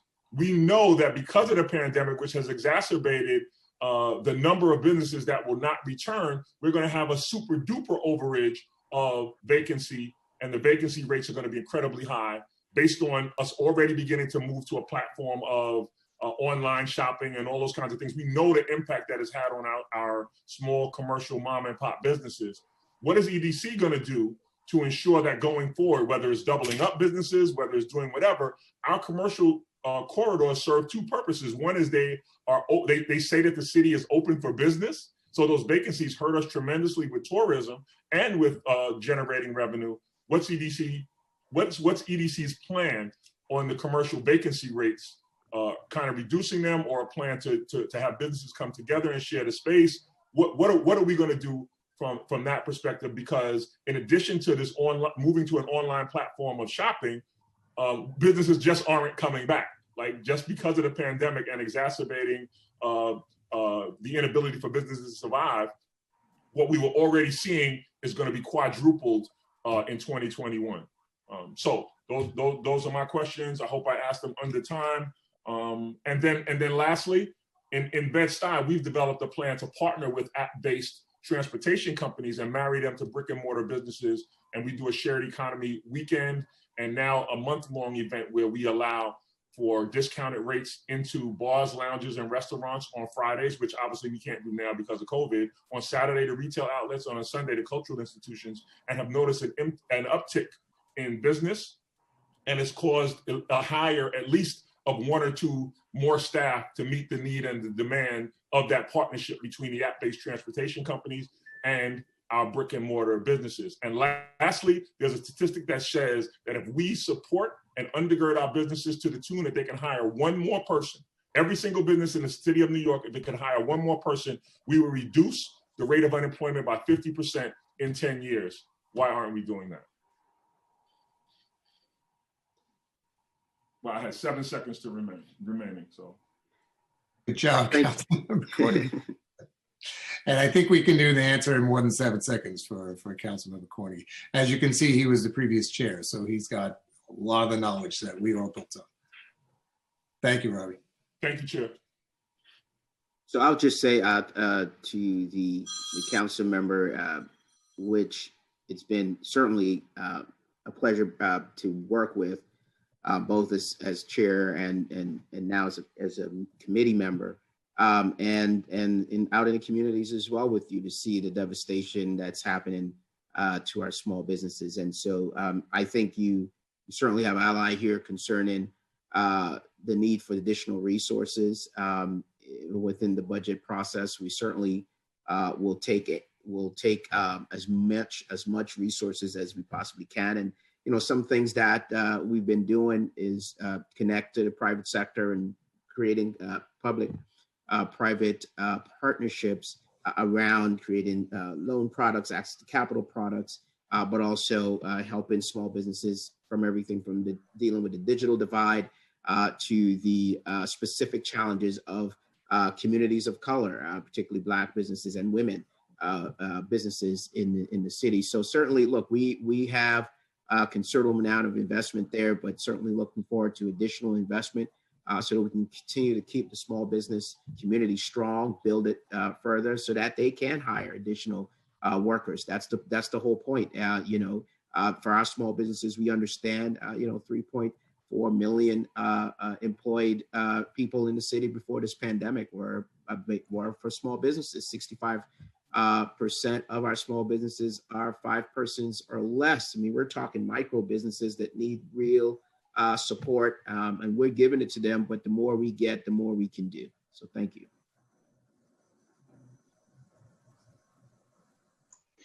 Thank you. We'll turn it back to the chairs for additional questions. I didn't hear from EDC on the commercial vacancy rates and how we intend to address that from an EDC perspective, because part of your portfolio is commercial real estate. Yeah, absolutely. Sorry, I was just trying to keep the eye on the clock there, but happy to answer the question, council member. So yes, you're hitting on a very important topic. Our retail shops are one of the critical things that bring people to New York City and keep people in New York City in the first place. From a business attraction standpoint, businesses want to be in New York City because their employees want to be able to access all the great retail that the city has to offer. So things that we've done to date, as I've discussed earlier today, is ensuring that the city had PPE in place to lower the curve. We can't keep our economy open unless we are able to test people and make sure that we're keeping the numbers down. So we have our pandemic response lab in place. And we are focusing on how do we bring new sectors into the city and remind the world that New York City is open for business and get the corporate tenants back into the office when it's safe to do so, because they are ultimately the shoppers of these places that allow them to stay in business. This is a topic that we are looking at very closely. We're happy to follow up with you and have more discussions on it, but we certainly agree this is an important issue. So thank you so much. And then you mentioned tech. We touched on tech. We know that looking away from tech is a recipe for disaster, but embracing it and using it in a way that it undergirds our brick and mortar businesses. They are not mutually exclusive. I will give you the model that we use here in Bed-Stuy, and I hope they use in Brooklyn overall, about marrying at least the app-based transportation companies to our brick and mortar businesses. I think it's a replicable model. The chamber in Brooklyn believes it's a replicable model, and I think it's a model for us to be able to pivot and shift to recovery and resiliency by using both of those platforms to be able to generate revenue for both. That's transportation as well as brick and mortars. Yeah, would agree with you there. And we do have an initiative out that tries to identify challenges that small businesses are facing that can be solved by tech. So would be happy to follow up with you on that particular piece. Thank you. Thank you, Councilmember Cornegie, our previous SBS chair. You have given us a lot of the tools that we're using today. So thank you for all your hard work, my friend. What I'd like to do is just, Director Peterson, Amy, you had touched on really just some of the tools that we're working on.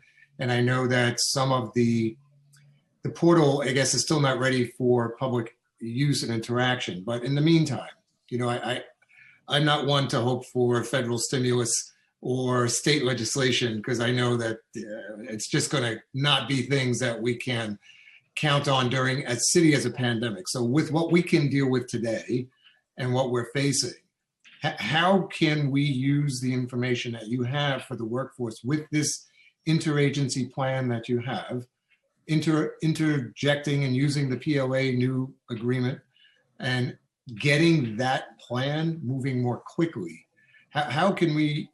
What can we expect from, I guess, for your vision to get that plan to move even more quickly, and how we can spread that across? And I'm always a big advocate in everything we do, the students are our future. So in working with that model for getting them into the schools, especially with colleges as blurry as they are now, for folks getting to our high school students, to letting them know that there are careers and a path right now in the city in these various partners, when we went from industry to fashion from construction to workforce, all of them. How can we deal with that without waiting for federal stimulus and waiting for state legislation? Yeah, and I think it's not waiting, but it's also being ready, right? Like the place we don't want to be in is stimulus funding or state legislation and not being ready to use it immediately. So I think it's building the systems now so that they can grow as the stimulus comes in, and we can make them legally required when the state legislation comes in. So I want to talk about a couple things. So in addition to Common Metrics, which is the system that's gonna kind of track who's going through our system and how they're connecting across different programs, in addition to the system that Commissioner mentioned about career discovery, we've also launched another system, and it's not too many. It's all good, and I think important and a good step towards doing exactly what you just said. So the city launched a website, working.nyc.gov, that has a direct relationship with career discovery, in that career discovery is taking you through different industries and learning about potential jobs, exploring them, kind of discovering what the pieces are, and actually getting connected to training. With that, one of the things that I've heard, when I took this job, I imagined I would know every single workforce program that the city has, and realized that there are just so many amazing people working on programs across agencies, from the Mayor's Office of People with Disabilities to veterans to DCAS, actually thinking about the green jobs that are coming from the building retrofits, to the agencies we all think about, DUICD and Sales to Jobs, the MOCJ program, and SBS and HRA. So the Working NYC database and system is meant to be, and has been launched, kind of a soft launch, because we're really trying to make it work for the programs, a place where all of the programs that the city has exist in one place. And again, we're building it slowly. We've just trained all the agencies in the city that have workforce programs to add their workforce programs to the system. And we've built it with the people who try to guide people through the workforce system in mind. So we've spent a lot of time with providers and with the agencies that are doing this work to get a sense, and we did this in partnership with the Mayor's Office of Economic Opportunity, to get a sense of how to access jobs. So there's a programs piece, which what I would like to see happen in the future is, and quickly, right, is to build that in a way that people who are organizing on the ground to connect people from the hardest hit communities can understand what opportunities are out there and how to point people to the training that is best suited for them. Like, what does the worker want to do, and best connected to jobs like the construction jobs we talked about, just like the tech jobs that were just brought up, like the healthcare jobs that are really huge. Sorry, Oh, I sorry. don't know why that Yeah. keeps happening, but if I could jump in right there for a second. Yeah, of course. I mean, that's the critical piece. And I think there's always interagency involvement in everything we do. And from my humble perspective, it's also what hinders us, because sometimes we just don't get that cooperation. So I'd almost rather see us launch what we can launch, especially during a COVID pandemic, how there are new opportunities because of the pandemic, because there are new job opportunities, and what the world and the city is focusing on now in the recovery with so many of the jobs that are lost in the traditional model. There's even more confusion for folks on how to transition from unemployment back to employment in these new areas that have been focused. So my request, and I guess with everyone else that's part of this, is let's get something in that world that's tangible and usable now as we grow the portal and the workforce plan, which is as wonderful as it is. But I'm afraid to hold back on a larger, more perfect launch, as opposed to since we are in what we are in now, I'd almost rather say, look, this is what we're working on. This is what we can do. It's a work in progress. It's a pilot launch. It's not the final, but it may, even if it helps one person that's unemployed, is still better than waiting for a perfect plan. That would be my suggestion. Agreed completely, and that's exactly what we're doing. The intent is to build the system and to really think about how you connect people. What are the things from organizing on the ground to Workforce One to pre-apprenticeship program to apprenticeship program to union construction job? How is that pathway in tech? How is it in healthcare? And how do we make that work? And I think the tools we have in place are helping us to do that, and we're just going to build on them to make sure we're ready. Well, there's a lot there. I just spoke with Councilmember Jonah, and I think it's a perfect topic for us to reconvene and relook at early next year. I think this exact meeting we can look at right coming out of the winter months as we look for spring and reopening of hopefully everything. That we can have this conversation with EDC and with Justin and with Commissioner Janelle and with yourself to kind of bring us to the next phase. And I think that would be my hope. And I want to thank all of you for that. We have quite a few people who have signed up. So Councilmember Jonah, if you have anything for closing before we turn over to the panels, I turn over to you, my brother. Thank you, Paul. No, I don't. I just want to thank everyone for their time, their input, and obviously the challenges are ahead of us. And I'm a big fan of being more proactive than reactive. The writing is on the wall. We have some history now and knowledge and experience on how to deal with COVID and devastation. We know that the more money we throw at this problem, the lesser the devastation will be. And although I also referred to my colleagues' comments about I won't hold my breath waiting for state and federal money, it's beholden upon this city to do more. And the focus must be targeted focuses on communities that need the help most, and historically have needed the help most. We have the facts are there, and I'm looking forward to meeting these challenges with you as a partner, because no one agency, department can do this on their own. Thank you so much. Thank you, chairs. We will now turn to public testimony. I'd like to remind everyone that, unlike in our typical council hearings, we will be calling individuals one by one to testify. Due to the number of people signed up to testify today, each panelist will be given only 2 minutes to speak. Please begin your testimony once the sergeant has started the timer. Council members who have questions for a particular panelist should use the Zoom raise hand function, and I will call on you in the order you raised your hand after the panelist has completed their testimony. For panelists, once your name is called, a member of our staff will unmute you, and the sergeant at arms will set the timer and then give you the go-ahead to begin. Please wait for the sergeant to announce that you may begin before delivering your testimony. The first panelist to testify today will be Darley Corneal, followed by Jose Ortiz Jr., and then Eric Antokal. Ms. Corneal, you may begin when the sergeants call time. Time begin now.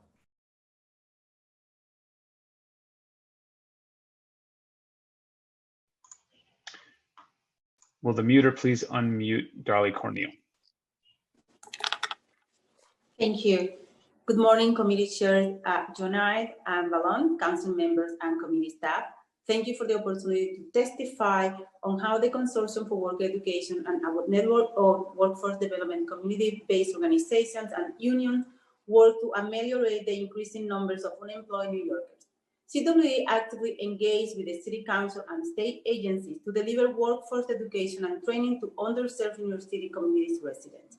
CWE's Jobs to Build On, JTBO, and Worker Service Centers were launched by the City Council as its own workforce development initiative many years ago. CWE is unique in its structure, demonstrating collaborative relationship between organized labor and community groups on behalf of workers. While such a mutually benefiting relationship is often recommended nationally, it only exists in New York City. Several months into the ongoing public health crisis, we know that the economic impact of this pandemic will not be short-lived. These rising unemployment levels are impacting communities of color the most, the same communities that have suffered in the highest numbers of COVID-19. We need action at the local, state, and federal level to help working families survive the crisis and re-enter the workforce. At CWE, that means uplifting the integral community organizations and unions that New York City workers know, trust, and depend on.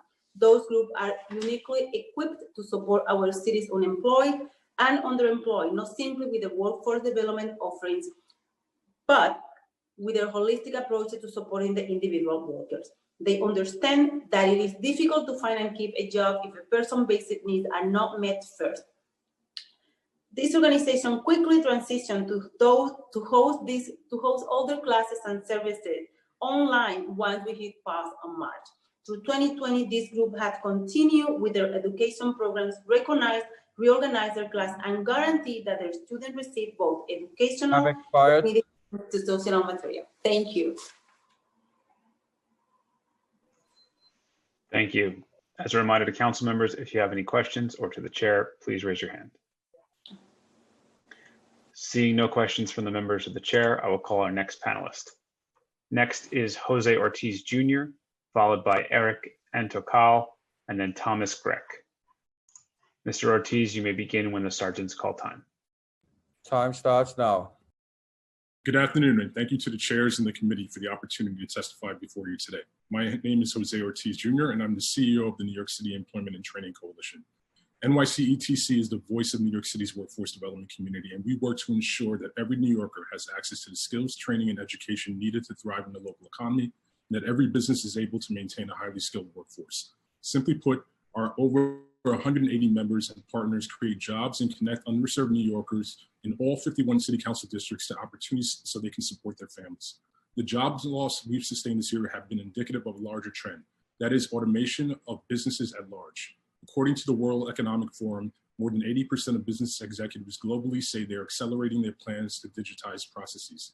For workers in service industries, including retail, hospitality, building maintenance, and transportation, the automation taking place isn't just putting people out of work, it's eradicating or transforming entire careers. Combined with other long-term shifts we've seen across the labor market, we can expect to see a trickle-down effect with permanent ramifications. To combat this, I've highlighted a few recommendations from our July 2020 Recovery for All report. One, we need to provide more resources to workforce development programming. New York City is already home to a multitude of programs that have been studied and tested with proven efficacy in not just skilling workers at scale, but placing them in permanent career trajectory positions with middle-class salaries. We know that thousands of workers will need new skills to re-enter and remain in the workforce, but the human services sector is in danger of budget cuts at all government levels, and they won't be able to do the increased work of aiding the economic recovery without resources. Two, we need to expand broadband access. According to a new survey from the US Census Bureau, there's a clear digital divide. 60% of households making over $75,000 a year can telework permanently, but that drops to 21% of households making less than $75,000. One reason is the lack of access to reliable internet. In April, the mayor reported that 1.5 million New Yorkers lack broadband access at home. There's an effort to expand reduce the divide by 40% over the next 18 months. This is a step in the right direction, but not enough. And 3, we need to support small businesses. Our workforce system overwhelmingly serves New Yorkers of color, and the unemployment crisis created by COVID-19 follows a similar pattern of disproportionate effects on persons of color. 68% of jobs lost are among persons of color, with Latinx workers bearing particularly high burden, experiencing 30% of jobs lost compared to 26% share from New York City private sector jobs. Looking to the future and the financial investment needed to help the sector thrive, workforce organizations have long partnered with the city and state and federal governments to support New York City residents. In fact, 35% of workforce organizations have more than 50% of their budget coming from the city and state, and many of them only have 2 to 3 months of reserve funding to use it and fill in the gaps. I'm happy to stay here and answer any questions. There's obviously much more to say, so provided the opportunity, I'm happy to share more. Thank you. Jose, let me just jump in, Mr. Ortiz. Thank you. I know you've been waiting. I've seen you on the panel from the minute we started this. So thank you for all the panelists who've been waiting. And when you have recommendations like that, we truly do appreciate, especially when they're outlined 1, 2, 3. That is how future hearing topics are created, how legislation is created. If anyone sat on my committees, your comments go directly to legislation, to budget proposals, and to ideas. So for anyone, because of the short time constraints that's coming in after Mr. Ortiz, make sure you follow up with an email with your testimony, with your recommendations, and we will get back to you, because that is how we grow. So thank you very much. Thank you, Chair Valone. That's right, Chair. And just for everybody, it's testimony@council.nyc.gov is where you should send that email. Next up, we have Eric Antikal, followed by Thomas Grech, and then Carolyn Iaso. Mr. Antikal, you may begin when the sergeants call time. Before Antigone begins, I just want to respond to Mr. Ortiz. Please email it directly to the council as well, myself and Chair Valone, and you'll have that. I'm sure you have that information available. Will do. Apologies, Chair. We'll now turn to Mr. Antikal. Time starts now. Good morning or good afternoon. Thank you all for having us. My name is Eric Antikal. I'm the AVP of Programs at Non-Traditional Employment for Women, or NEW. We're a nonprofit with a 42-year track record, of transforming economic prospects for women through careers in the skilled trades. The effects of COVID-19 have been pervasive on our community, and the crisis continues to be disproportionately devastating for women. In March 2020, women made up 46% of the workers in the United States, and research suggested that women would make up just 43% of job losses as a result of the pandemic. But instead, women made up 54% of the individuals who lost their jobs. And in September 2020 alone, 4 times as many women dropped out of the labor force as compared to men. That's 865,000 women compared with 216,000 men. And of course, Black and brown women, as always, face more dire crises of joblessness. And in the context of this enormous economic need, there is no near-term end to the pandemic in sight, and there's no clear plans for federal support. So as a city, we have to act quickly to combat the unemployment crisis where we can. And I thank all the other panelists for their comments thus far, especially noting workforce development organizations, which are readily available and offer nimble approaches to training over-impacted communities and rapidly securing safe, gainful employment. Our programs in particular, like those of so many other workforce development programs, have the ability to connect with employers rapidly, train people for careers that result in jobs with $20 an hour nearly on average, comprehensive benefits, and an upward mobility that's second to none. And especially, during these chaotic times, most organizations, including ourselves, offer social workers who are able to connect directly with clients and make sure they get the support they need. And finally, with the last 5 seconds, I'll just say that not only is it a moral imperative, it's also a economically sound judgment. Many research sources note that for every $1 invested in workforce development programs, taxpayers gain back $4 in revenue. So not only does it work for New Yorkers to pivot their careers into much stronger career paths, it also works for the city, and it's a relatively grim bottom line as these times progress. And thank you all for the time. Thank you, Eric. Thank you, Mr. Antikal. Seeing no hands raised from the committee members, we'll turn to the next panelist. Next up, we have Thomas Greck, followed by Caroline Yasso, and then Valerie Payne. Mr. Greck, you may begin when the sergeant's call time. Time starts now. Thank you very much for this opportunity. Even though we've waited a long time to do this today, it's worth every moment of our time to try to save our small businesses. And I truly and wholly mean that. Good morning, Chair Vallone and Chair Jonai, members of the committee. My name is Tom Gretsch. I'm the president and CEO of the Queens Chamber of Commerce, the oldest and largest business association in Queens County. We currently represent more than 1,300 businesses, the vast majority of which are small businesses with less than 10 employees, with more than 125,000 Queens-based employees.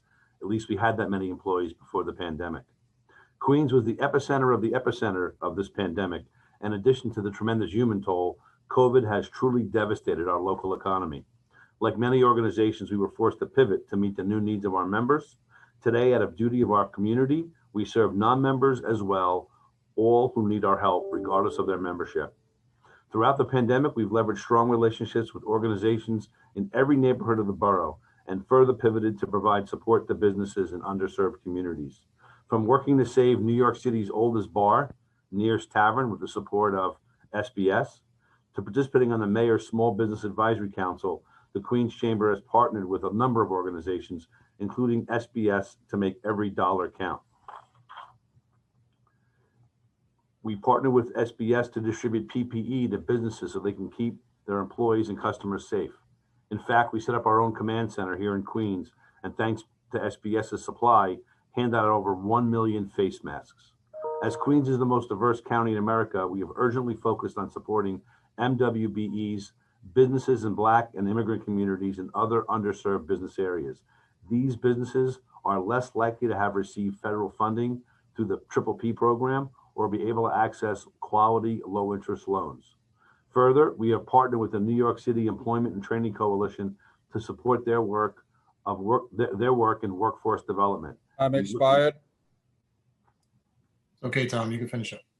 Just wanted to say thanks to a grant from the Peter Peterson Foundation and the New York City Partnership, all 5 borough-wide chambers of commerce have partnered to launch the New York City Small Business Resource Network. This program will see a newly established team of dedicated specialists embedded within each chamber, working directly with local entrepreneurs in the hardest hit communities. I have much more to say, but that's okay. I understand my time is limited. I just wanted to stress the importance of workforce development as we reskill and retrain tens of thousands of people, tens of thousands of humans in our city that desperately need to learn new skills and be retrained. Thank you very much. Thomas, if I may, I just wanted to say on a personal note, how important it is the work you do at the Chamber of Commerce for Queens. And you mentioned the 5 borough coalition. So for everyone that's listening, especially the commissioners and the 3 committees, these are the voices that will guide us through this calamity, because they are in touch with every small business and every community group. And I want to say a personal thank you to Thomas Gretsch for our Queens Chamber of Commerce. You've taken it to the highest heights it's ever been. And we really do listen to you. So I just wanted to ask, or give you a chance to summarize, because of what we're facing now with COVID, if there was the top priority that you would think that the Queens small businesses that are, and all small businesses that are on the verge of possibly closing, that we could do right now with the team that's on with us, what is that ask, and what do you think should be that first direction? Thanks for the opportunity. So there's 6,000 restaurants in Queens County. We've estimated since end of April, up to half of them, 3,000 restaurants, may never open again and see the light of day. If you think about the folks that are in those places that work there, they come here from other countries. If they're Peruvian, they go to work for a Peruvian restaurant. If they're from the coast of Africa, they come work in an African restaurant. They go to where the birds of a feather, so-called, flock together. You don't need English. You don't need a GED. You need very limited skills to come here and boil rice, peel potatoes, or wash dishes. There's an entire infrastructure within our communities, and not just in Queens, but especially in Queens as the borough with the most diverse population, where those jobs and those opportunities are stricken away and gone. I believe the speaker before me, who I don't know, but I want to meet sometime, uses the same words that I say. We as a city, as an educational system, as a business community, as elected officials, we have a moral imperative to reskill those people. It isn't even job training, and it isn't the thought of taking somebody that might wash dishes in March to be a computer programmer or a coder in 6 months or a year. It isn't about that. It's about the basic skill set of English as a second language, of getting a GED, of more opportunities. You talk to any restaurateur in the city of New York. In fact, in most places in our country, they started off doing what I said, boiling rice, peeling potatoes, or washing dishes. That's the American dream personified. We need to do everything we can to support folks like New York City, ETC, and Joey Ortiz's group, and others that do workforce development to get these folks back to work, to start paying taxes, paying into the system, using the bus and subway, and getting out there. A rising tide in this case truly, truly will lift all boats. Thank you, Tom. I just want to add the Open Streets program for the restaurants probably saved our commercial district, especially on Bell Boulevard, with all the restaurants that are still open. Only had one closure there. So those are quick, immediate relief help steps that we don't have to wait for the federal, don't have to wait for the state, that we can do and get the agencies on board to assist, stop the city and state fighting with different inspectors that are going, and get the businesses to remain open. And those are the type of things that we can do. So thank you very much. May I comment on that? On your last comment? I'm sorry, Tom. I think we got about 38 more people. So No we worries. we'll turn it back over to Alex Fuller. Thank you. Thank you for all you do, all of you. Thank you. Chair, I just want to echo some of the comments that Chair Vallone made toward you, Tom. I'm grateful to you for what you're doing. We need to do more than say the right things. We need to show our small businesses that we're there for them right now. They are the engine of New York City's economy, and we need to invest in them at this time of their need to ensure that they can survive. We'll thrive later. Now it's about surviving. Thank you for what you're doing and keeping the focus on small business, micro business. Thank you, chairs. Next up, we will hear from Caroline Iaso, followed by Valerie Payne, and then Irene Branch. Ms. Iaso, you may begin when the sergeant's call time. Time starts now. Good afternoon. My name is Caroline Iaso, and I'm the Director of Community and Government Affairs at Opportunities for a Better Tomorrow, OBT. Thank you so much for the opportunity to speak. I'm here to discuss the impact of COVID on the communities that OBT serves and the ways our organization and sector have responded to the increased and urgent needs. What is clear to organizations like OBT is that training, education, and connections to jobs are lifelines right now, and we need to be doing so much more. Founded in 1983, OBT exists to break the cycle of poverty and inequity through education, job training, and employment. Our programs serve as a bridge to economic opportunity for youth, individuals, and families across New York City, with programming that ranges from high school equivalency to ESOL courses to industry certified training programs. We meet individuals where they are and work with them to meet their goals. We all know that COVID has taken an incredible toll on our city and has hit young people, immigrant communities, and communities of color especially hard. These are the communities that OBT has served for decades and that were already facing barriers to employment. This crisis has only exacerbated those needs. When COVID hit, we shifted immediately to remote programming, and our first priority was to ensure that our students and staff had basic needs met. We fundraised for emergency cash for food, medicine, and childcare, and doubled down on our holistic approach to programming. We, of course, navigated the technical challenges, getting students laptops, mobile hotspots, etc. And in response to the overwhelming numbers of newly unemployed, we set up weekly resource webinars. With the aim of getting people into jobs, we innovated pilot programs focusing on customer service, contact tracing, and coding. There are key issues that we must address as a city. First, universal broadband access is a non-negotiable. We are totally out of step with the necessary infrastructure to support people in accessing these opportunities. Bridge programming has long been a priority for New York City's workforce organizations, and right now it is so critical that we connect every single person to training. Digital literacy and basic technological skills are essential for all workers, and this transition has made that extremely clear. So we ask that there be greater investment in digital literacy initiatives, particularly for those communities that continue to be left out due to language access. And I just urge you to prioritize these solutions as you work towards a recovery plan, and I'll submit our written testimony. Thank you so much for your partnership and your time and attention. Thank you, Caroline. Thank you, Ms. Iaso. Not seeing any other members of the committee with their hands raised, we will move on to the next panelist. Next, we have Valerie Payne, followed by Irene Branch, and then Abe Mendez. Ms. Payne, you may begin when the sergeants call time. Time starts now.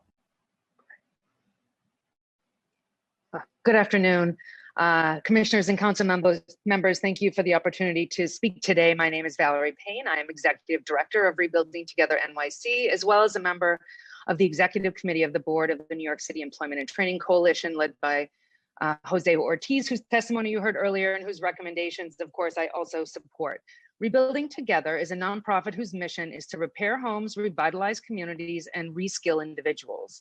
We perform critical home repair and accessibility modifications for low income, most often elderly homeowners, employing over a dozen general contractors, small businesses in the process. We also convene corporate volunteer groups to make repairs and refurbish nonprofit and community centers. And lastly, we operate a workforce development program to prepare unemployed individuals for careers in construction and the skilled trades. This year, as we all know well, the pandemic has had tragic consequences for unemployed and underemployed, as well as low-wage workers. The individuals Rebuilding Together serves are from all 5 boroughs, and upwards of 60% are residents of NYCHA housing. They have incomes at or below 70% of the average median income. Over 70% identify as Black or African American, 20% as Latinx. In other words, they are also those hardest hit and most impacted by the pandemic. If the city does not take action to support New Yorkers in short-term hiring and relief actions, as well as long-term training and career development, the racial and economic inequity across the city will be worse in 2025 than it was in 2015. Now is the time to deeply invest in strengthening our communities and economic future by building a system that is data-informed, as Director Peterson discussed, to ensure that services are easy to access and responsive to labor market needs, as well as the needs of New Yorkers. Workforce development providers are and will be called on to do more, but aren't able to do so without increased resources, and in fact, diminishing resources. Time expired. Oh, can I have just a couple more seconds? Sure, Val, you can finish up. Please, thank you. The good news is that the construction industry pivoted to introduce many safety measures, and construction in the city is continuing. After a pause, all construction that was permitted to resume in June doubled from the month prior and continues to rise in July, according to the Building Congress. Good paying jobs still exist. So my fingers are crossed for the city and subsequently workforce providers to obtain infrastructure funds, and for the city to invest in community-based organizations, workforce development organizations across the city that help prepare individuals for not just jobs in construction and the skilled trades, but all of the sectors where there are jobs and there's growth opportunities. Thanks again for your time today, and I will submit my full testimony as well. Thank you, Valerie. Thank you, Ms. Payne. Next up, we have Irene Branch, followed by Abe Mendez, and then Sonam Chodin. Ms. Branch, you may begin when the sergeants call time. Time starts now. Good afternoon. I'm Irene Branch, the Chief Development and Evaluation Officer for the HOPE program. We build sustainable futures through comprehensive training, job placement, advancement, and lifelong career support, much like my colleagues who just shared their testimony as well. Our focus is on New Yorkers with significant barriers to employment, individuals coming out of the criminal legal system, individuals who have faced homelessness, substance abuse, and other challenges. And our results are strong. In non-pandemic times, on average, we place 75 to 80% of our graduates in jobs, and 80% sustain attachment to the workforce for a year or more. As a result of our targeted focus on green jobs, these placements are often in solar installation, energy auditing, landscaping and horticulture, green construction, building support, and more. So not only are we supporting people in getting jobs, but also contributing to the city's sustainability goals. While everybody is talking about the heightened importance of workforce development system in this time, I also want to emphasize how the system has come to meet the urgent needs of the clients that we serve in the pandemic. Our services go far beyond industry recognized credentials, sharper resumes, and more compelling interviews. In fact, we've put over $250,000 in cash assistance into the pockets of New Yorkers to address food insecurity, rent, and other basic needs. We've provided an additional $250,000 in earned wages for transitional jobs, doing work such as census outreach, voter registration, and community greeting. So also supporting the city in many ways. We provided 450 laptops and Wi-Fi hotspots to New Yorkers, helping to address the digital divide. And we're providing direct mental health support, case management, and referrals, which is, certainly at heightened need this year, of course. Our workforce community is essential to the sustainability of our city as we support New Yorkers who are often at the end of the line to secure jobs and support their families. We're also making up the social safety net, which we know is being tested. Time expired. Just a quick thank you to the council members on here who have been our supporters and partners, and thanks to everybody. Thanks, Irene. Thank you, Ms. Branch. Next up, we have Abe Mendez, followed by Sonam Chodin, and then Jessica Conway Pierce. Mr. Mendez, you may begin when the sergeants call time. Time starts now. Good afternoon, and thank you for hosting this hearing today. My name is Abe Mendez, and I'm here representing Perscolis. At Perscolis, we advance economic equity through rigorous training for careers in tech, while connecting our graduates to leading businesses in need of talent. Over the past 25 years, we have trained over 8,000 New Yorkers and partnered with over 500 businesses. I wish I could deliver this testimony in person, but I am participating today via Zoom, like the 400 New Yorkers who have enrolled at Perscolis this year. In order to ensure they could access our training, Perscolis mobilized its resources and provided technology, including laptops and internet access to those in need. However, the digital divide remains, with nearly 40% of Bronx residents lacking access to the internet. More needs to be done to ensure that all adults who are seeking employment can access training programs remotely. Despite the turbulent market, demand for tech skills remains high. Over 330 of our graduates have obtained employment during the pandemic, earning a starting salary of $21 an hour, equating to a 4x increase in their average pre-training wages. However, there's more work to be done. The Bronx has a 17.5% unemployment rate, the highest in New York State. New Yorkers need programs like Perscolis now more than ever. Over the past few years, we have developed multiple pathways into our programs, including bridge training, which has seen hundreds of young adults enroll in our training who otherwise would not have qualified. These pathways are crucial as we have seen demand skyrocket for our programs by over 200%. Perscolis is a proud member of the New York City Employment and Training Coalition, and I encourage the council to adopt the coalition's recommendations, including increasing investment in adult education, job training, and bridge programs. Workforce organizations are vital to the economic recovery of the city, and together we can put New Yorkers back to work. Thank you. Thank you, Mr. Mendez. Next, we will hear from Sonam Chodin, followed by Jessica Conway Pierce, and then Ken Small. Ms. Chodin, you may begin when the sergeants call time. Time starts now. Good afternoon, Chair Jonai, Chair Barlone, and committee members. My name is Sonam Chodin, and I'm the Outreach and Member Success Manager at Hot Bread Kitchen. Thank you for the opportunity to testify today. Hot Bread Kitchen works with immigrants and women of color in the 5 boroughs. I work directly with the women we serve through our workforce program, and I can best illustrate the value of our services through a story about one of our members. Nafisatu came to the US from Burkina Faso in 2016. She came alone to East Harlem, leaving her husband behind, to find economic opportunity and advancement in our city. Nafi joined our workforce program in 2017 and shared with us after a long and unfruitful job search that she felt she was being overlooked because she wears a headscarf. At Hot Bread Kitchen, she found a community of women who shared similar backgrounds and the same goal: gainful employment. Through our skills training, job placement, and well-established network of employers, Nafi landed a job through her hard work and our connections. Fast forward to the present day, Nafi is still a part of our community. She's one of over 200 of our program members to receive cash assistance, social service supports, technical assistance to access public benefits like unemployment, ongoing training, and job placement services since the pandemic started. Nafi was laid off in March, and with our support, went back to work in June. Our current work with Nafi is connecting her to reliable childcare through our partnerships and to another workforce member who has offered help. Nafi is representative of all the women we serve. They're immigrants primarily, they are working mothers, They're often single parents. They share an ambition to grow a career and become, as we like to say, breadwinners in their families. What they don't have is what so many of us take for granted: networks, opportunities, education, and connections. Our workforce program, like many in the city, provides so much more than just job training and placement. We provide a house of services to meet our members' needs, and we provide a home where they can come back to reach their goals. While we serve New Yorkers like NAFI, we also serve the city's employers. We connect them to candidates they wouldn't otherwise meet. We customize training and education to meet their specific needs and demands. We provide support services to their workers so they can stay at work and succeed. Because of this, we have served over 48 employers with 111 hires in 2019. Time and time again, we have heard, whenever we need a new team member, our supervisors raise their hand to share, ask for a Hot Bread Kitchen program graduate. Through our continued market research, we're able to remain flexible and adaptive. We sit at the intersection of employer partnerships and effective development of workers.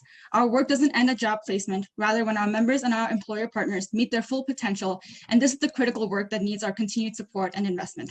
Thank you for your time. Thank you, Ms. Choden.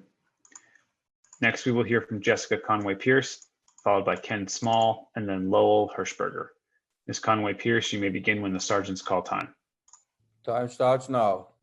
Good morning. I'm sitting in for Jessica Conway-Pierce.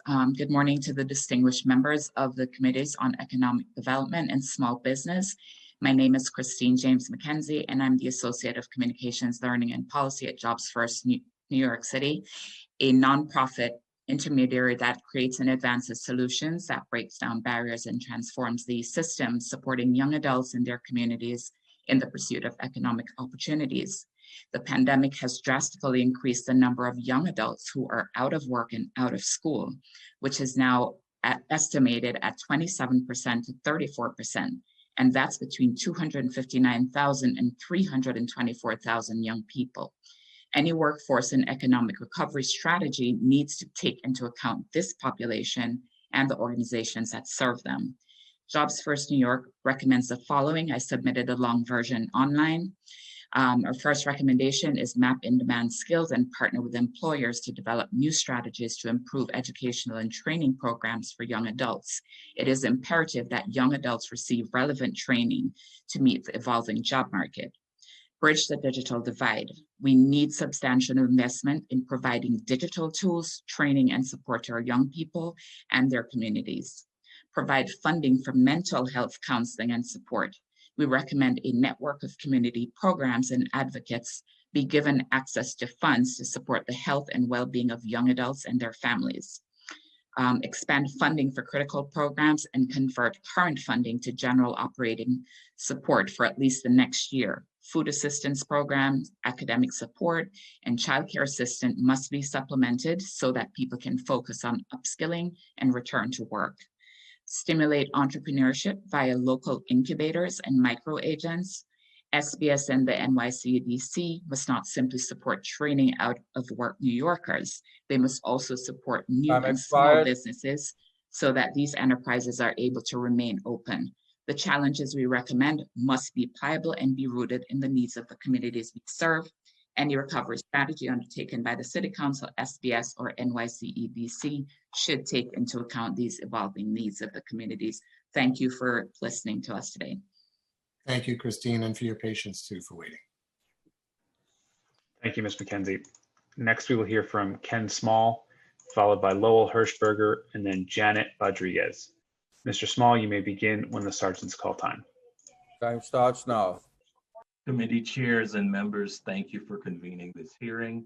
My name is Ken Small. I am the Development Director for BronxWorks, a New York City Employment and Training Coalition member, and one of several settlement houses that serve the 1.5 million people who call the Bronx home. The coronavirus has hit the Bronx economy like a nuclear blast, vaporizing jobs and wiping out scores of local businesses. The unemployment rate for the Bronx since April has averaged about 21%. The rates over the last 7 months are only matched by numbers witnessed during the Great Depression years of the 1930s. The pandemic has hit the Bronx economy hard because many Bronx residents held jobs in the hospitality, food service, arts and entertainment, and in-person retail sectors. These are sectors that were completely shut down for much of the spring and summer, with food service facing the possibility of another shutdown in a matter of days. The pandemic and subsequent economic freefall has forced Bronx Works in general and our workforce developments in particular to adapt. Overall, our organization has seen a fourfold increase in the number of persons seeking food pantry help. In addition to providing SNAP and food assistance, our pantries now provide referrals for mental health services, unemployment benefits, health insurance, and skills training. Our workforce development department, which has long provided job readiness training, employment placement assistance, financial literacy counseling, and post-secondary education referrals, now finds itself providing food assistance as well. And I see that my time is running short, but I would like to say that many Bronx residents have lost their jobs during the pandemic and have many stressors that they have to deal with. There's a need for these stressors to be addressed, and without relief, our new normal will look less like 2019 and more like 1933, the worst year of the Great Depression. Thank you, Ken. Ken, thank you, because what Bronx Works does is God's work. I'm so familiar with you, and I'm not sure the other boroughs know exactly what you do day in and day out, what you've been doing historically for years. We're so fortunate to have you. And the borough of the Bronx is fortunate to have you. Thank you for being such a strong advocate, my dear. Thank you. Please don't Thank you, hesitate to Councilman. reach out to me on any of the issues that you're going through. Borough Chair Valone feels the same way. It's just not about the economic development force that you have, the workforce, but the other services that you're providing. God bless you. Thank you. And we look Thank you, forward to Chairs. continuing to work with you. Thank you, Chairs. Thank you, Mr. Small. Next, we will hear from Lowell Hirschberger, followed by Janet Rodriguez, and then Susan Shear. Mr. Hirschberger, you may begin when the sergeants call time. Time starts now. Thank you for this opportunity. I am an East New York resident, leader of the Cypress Hills Local Development Corporation, and member of the New York City Employment and Training Coalition and Jobs First NYC, which you've already heard from today. Our neighborhood was one of the hardest hit in the current COVID-19 pandemic. Many businesses are closed and unemployment is hitting record levels, as we've heard today, across the city. But typically our unemployment is 5 to 10% higher than the city average, and the current crisis has only exacerbated this unjust disparity with an unemployment rate nearing 25%. I'm here to endorse the New York City Employment and Training Coalition's platform, which has been articulated today, as well as to highlight a local concern of neighborhood advocates who have organized the Coalition for Community Advancement. The group was first formed when the neighborhood was facing a massive rezone back in 2016. I'm here to say that the agreements made in that rezone process have not been kept. Developers are experiencing the benefits of the increased density, but the community has not received the benefit of jobs promised. We were promised by EDC that 3,900 jobs as part of a $16.7 million investment in the local IBZ would happen. I'm here to ask, where are the 3,900 jobs? We need EDC and the council to answer for the promises they made to our community. In July of 2020, the coalition created a platform for a just transition that called on city, state, and federal governments to achieve legislation that compensates and reparates for the decades-long disinvestment of government and private interests, which contributed to the diminished lack of healthcare opportunities, healthy food options, safe and affordable housing, accessible lending, and economic opportunities that made East New York more vulnerable to the pandemic. This platform lays out priorities for both housing and economic justice for East New York. In economic justice, it calls for the preserving and strengthening our small businesses, access to a growing and changing economy, and preserving and strengthening our industrial sector. Our first priority is what I just mentioned, to demand accountability from the city and economic development corporation on their commitment to invest the $16.7 million. This is a time when we desperately need training to help our young people and our residents get back to work. It's a hardworking community that wants to be part of the reconstruction of the city. Thank you so much. Thank you, Mr. Hirschberger.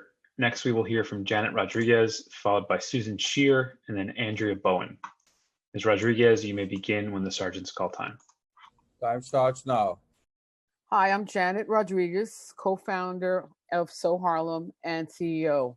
We're based in West Harlem, and So Harlem's mission is to create equitable opportunities through cultural industries workforce development, not simply because it's right, but because equity is essential to successful economic development in historically disenfranchised communities like ours, where unemployment rate is nearly double the national average. To achieve our mission, we incubate creative entrepreneurs while they launch their micro enterprises in Harlem, and we train under and unemployed residents in jobs needed to sustain them.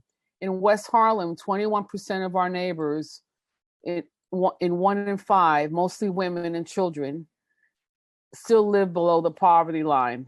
Our community has a disproportionate number of folks that were formerly incarcerated whose employment options are bleak. And according to NYU's Furman Center, the median household income in West Harlem is about $23,000, which is significantly lower than the US average of $56,000. So Harlem provides workspace and training in basic sewing skills for under and unemployed residents. We aim to support the New York fashion and design ecosystem by providing a pool of workers to fill jobs left empty by the retirement of so many aging skilled workers. Trainees develop sewing skills, gain exposure from industry professionals, and practical experience in our environment. So Harlem and Janus Properties, our primary partners, share the desire of the community to address high unemployment in Manhattanville and to ensure that homegrown businesses and creative industry enterprises owned and staffed by local people are a central component of the redevelopment of the factory district. Last spring, we were able to, okay, if I don't have a lot of time left, I will tell you the most important thing. Due to So Harlem, due to COVID-19 spiking in our zip code, we will be closing today. Despite that, this is the month of the holidays, which is the best time for our designers and micro enterprises to sell their wares. So we're pivoting to doing everything online. We're using this time to prepare and plan for opportunities to ensure our workforce is ready and able and expanding in 2021. And we implore the city to do the right thing. Thank you. Janet, Thank you. Thank you, Janet. That's not news we want to hear. If there's anything that Councilmember Jonai and I can do to make sure your doors stay open, please reach out to us. We will.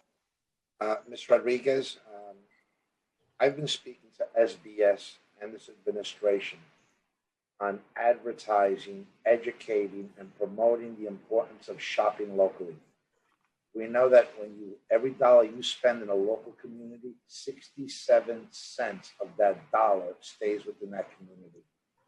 Where I hope we'll have something soon through SBS that'll help industries like yours and communities like yours that educate everyone. If you like your commercial corridor, if you enjoy shopping at your local eatery or retailer, patronize them because they won't be there next year. And unfortunately, we're not doing enough of this. This is a beholden, and it should be the responsibility of New York City to do more. So if you love New York City, shop in New York City is the logo, and that should be the same. Thank you. Thank you, chairs. Thank you, Ms. Rodriguez. Next, we will hear from Susan Shear, followed by Andrea Bowen, and then Rebecca Lurie. Ms. Shear, you may begin when the sergeants call time. Time starts now. Good afternoon, and thank you for the opportunity to testify. My name is Susan Shear, and I am the CEO of ICD, Institute for Career Development, and a member of the New York City Employment and Training Coalition. Founded over 100 years ago to rehabilitate wounded World War I soldiers, ICD is a New York City-based nonprofit that provides vocational assessment, training, and job placement free of charge to individuals with a broad array of disabilities, ages 14 and up. Even before COVID, unemployment rates for individuals with disabilities were unacceptably high.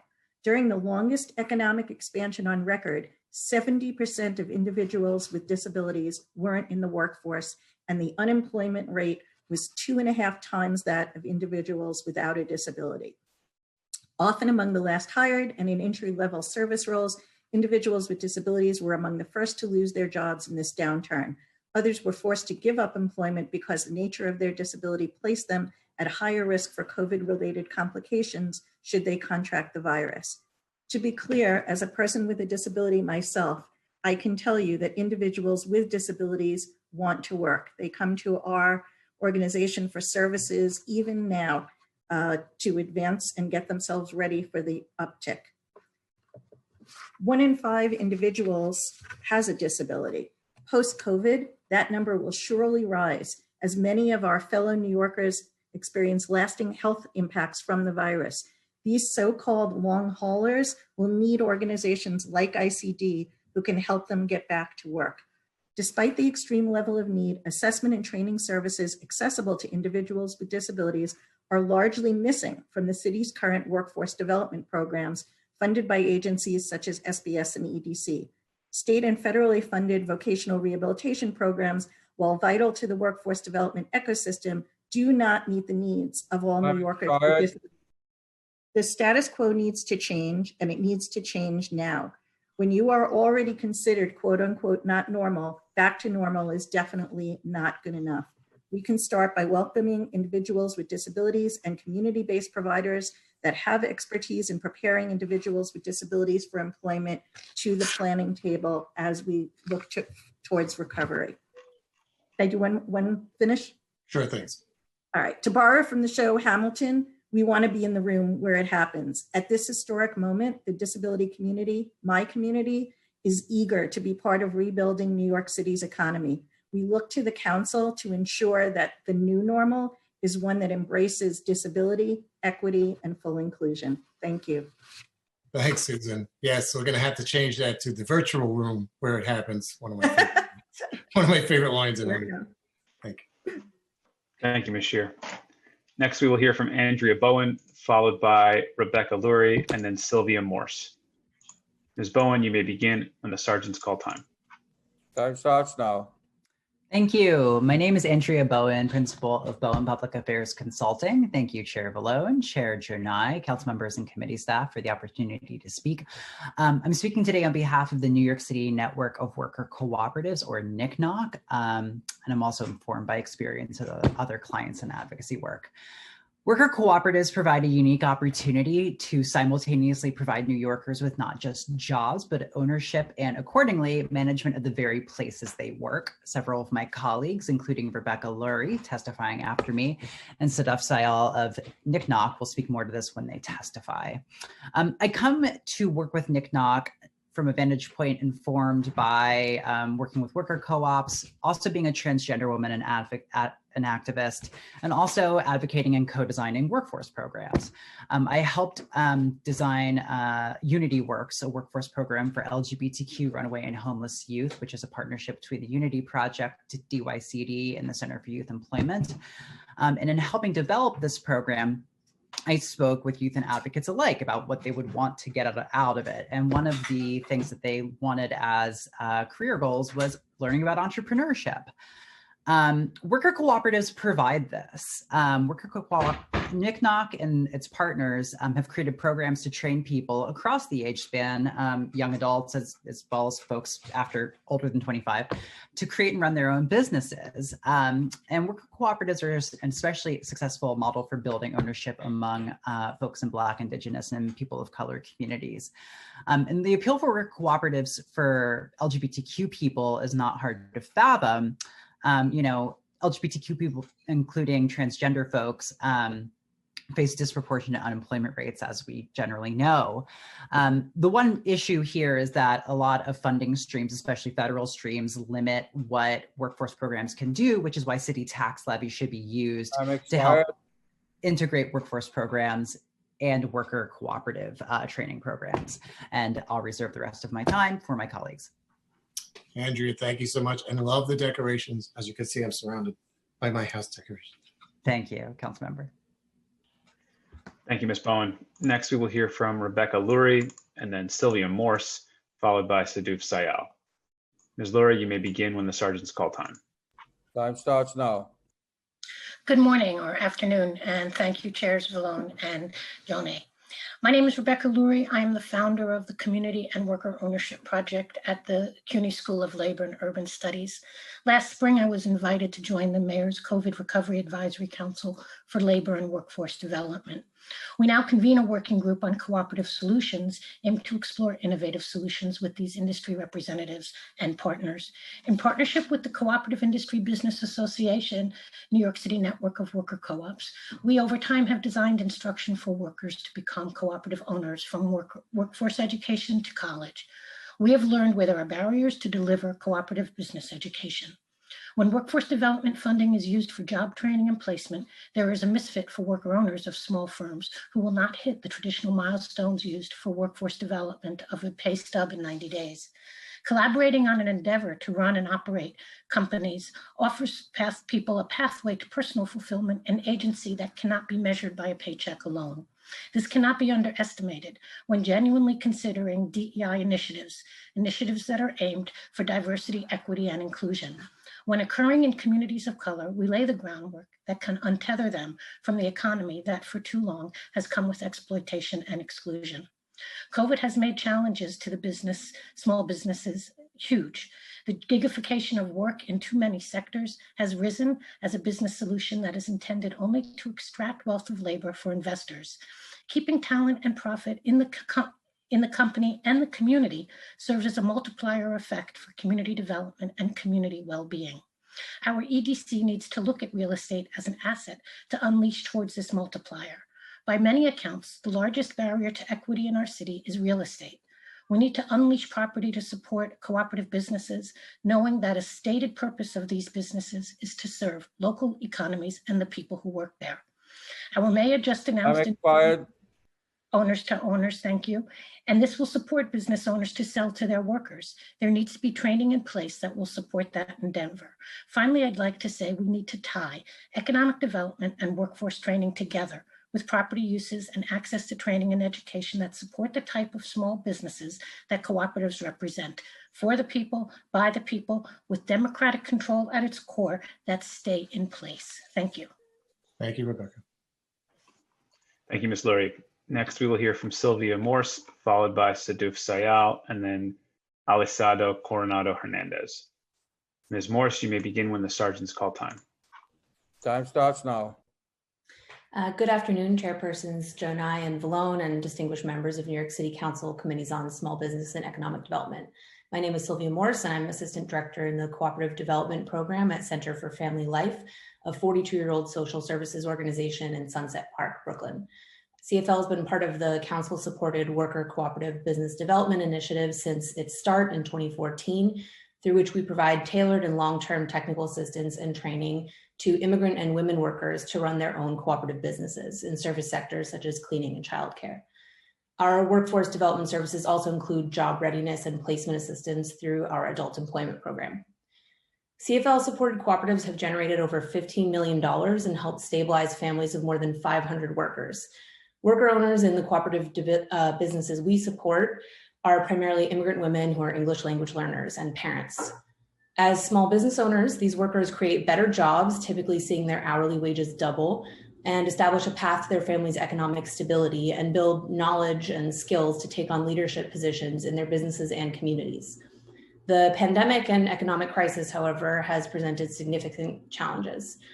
The cleaning cooperatives we support saw an approximately 40% drop in the number of jobs in March 2020 compared to previous months, and then a 100% loss of income in April through June due to stay-at-home orders and safety precautions. But during that time, CFL worked quickly to adapt our technical assistance and training to remote work, including additional tech coaching to workers and new COVID-19 work safety trainings by OSHA certified trainers.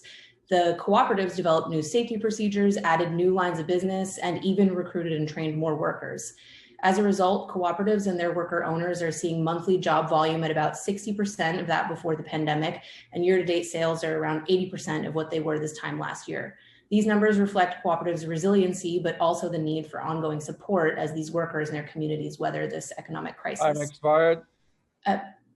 Just to, if I could briefly finish, just to say that cooperatives are an essential workforce development strategy. At CFL, our adult employment program and cooperative development programs work together. We've done joint industry-specific training and ESL courses, and we think there's tremendous opportunity for this kind of collaboration. And we also urge continued support for WCBDI in fiscal year 22. Thank you. Thank you, Ms. Morse. Next, we will hear from Saduf Sayal, followed by Alisalda Coronado Hernandez. As a note to the sergeants, Ms. Coronado Hernandez will have a translator, and so we will give her 4 minutes so she and the translator can complete their testimony together. But first, we'll hear from Saduf Sayal.